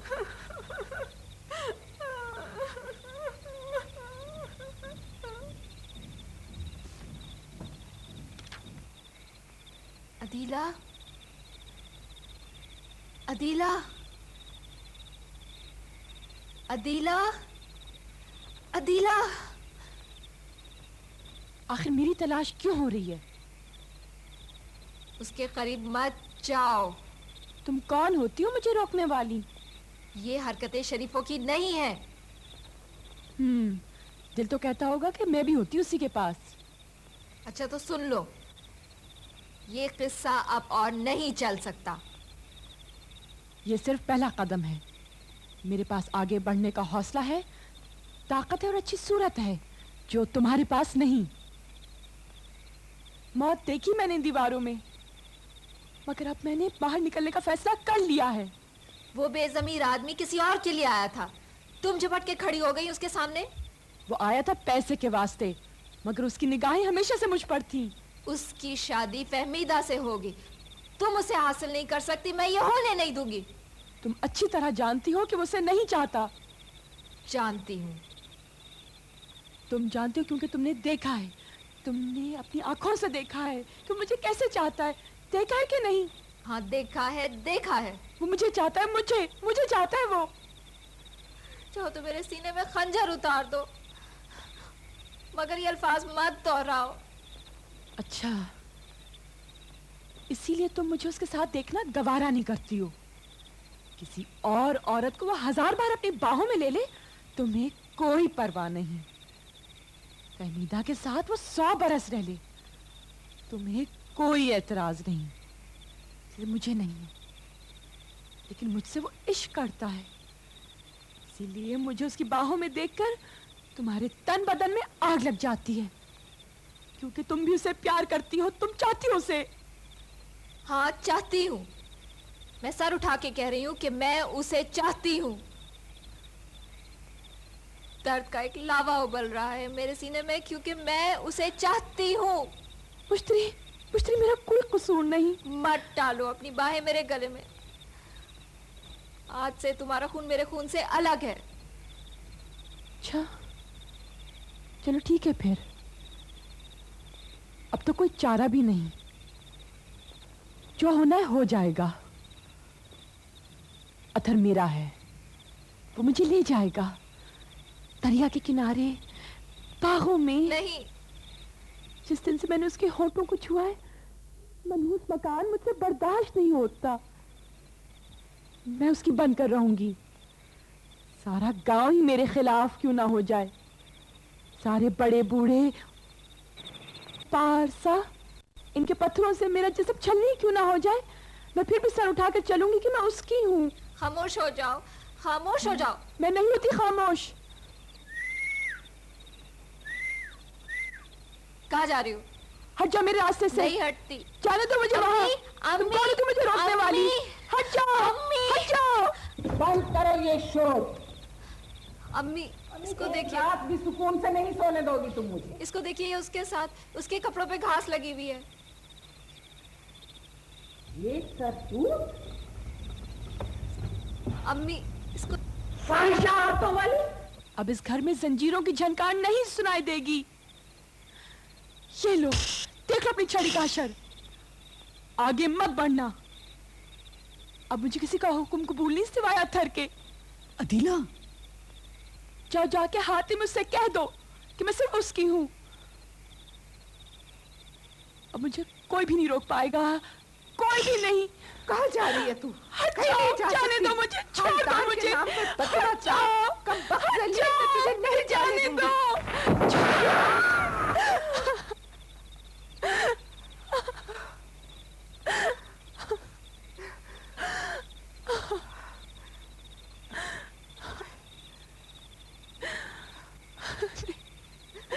नहीं,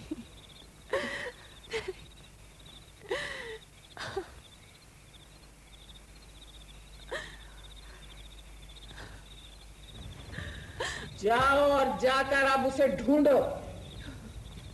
अथर का किस्सा खत्म हुआ।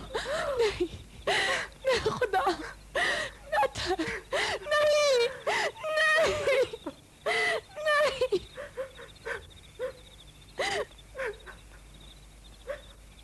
तुमने इसे मार डाला? नहीं, वो घोड़े पर भाग निकला। गलती मेरी थी। औरत के हाथ निशाना नहीं बांध पाए। मगर आप तो कह रही थी कि सिर्फ उसको सुनाने के लिए। बेहतर यही था। लानत है तुम पर। अदीला, अदीला, अदीला।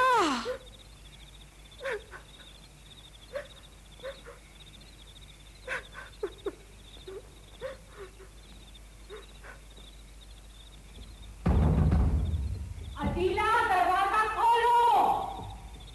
अदीला, दरवाजा खोलो। मत सोचो कि तुम दीवारों के पीछे अपनी बेशर्मी छुपा लोगे। तमाम पड़ोसी जाग गए हैं। अदीला, दरवाजा खोलो। अदीला, अदीला, दरवाजा खोलो वरना मैं दरवाजा तोड़ दूंगी। अदीला, दरवाजा खोलो। अदीला, तोड़ दो दरवाजा।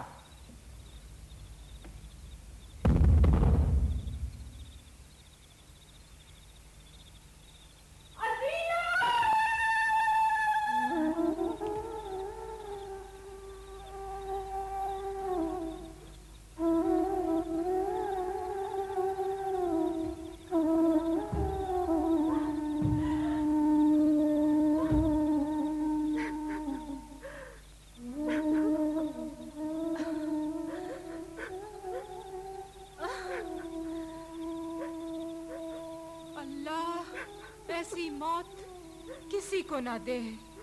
इन्ना लिल्लाहि व इन्ना इलैहि राजिऊन। नहीं, मत जाओ अंदर।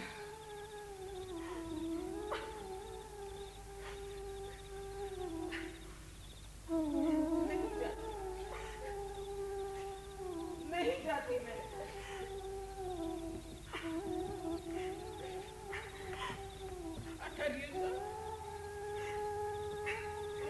जिंदा हो, अंधेरे में दरख्तों के नीचे से गुजरते हुए भाग रहे हो, लेकिन एक दिन तुम खत्म होगे, तुम खत्म होगे।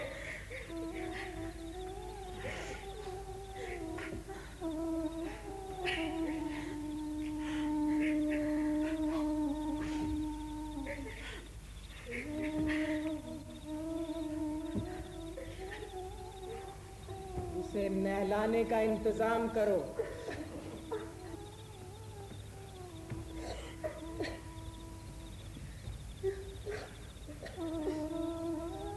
मेरी बेटी कमारी मर गई।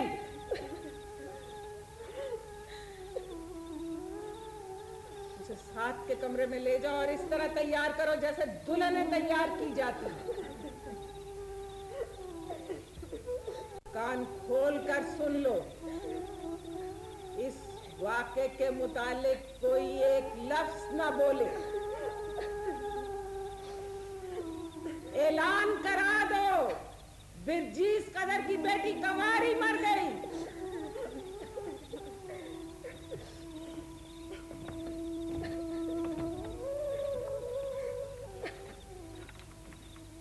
जिसने अत्थर को पाया उसने हजारों खुशियां हासिल की। मैं किसी को रोते हुए ना देखूं, तन्हाई में रो लेना।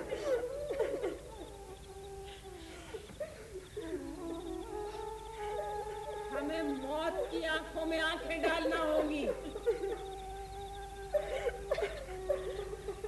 हम अजीमुशान सोग मनाएंगे। बिरजीस कदर की नन्ही बेटी तो शीशगी में मर गई।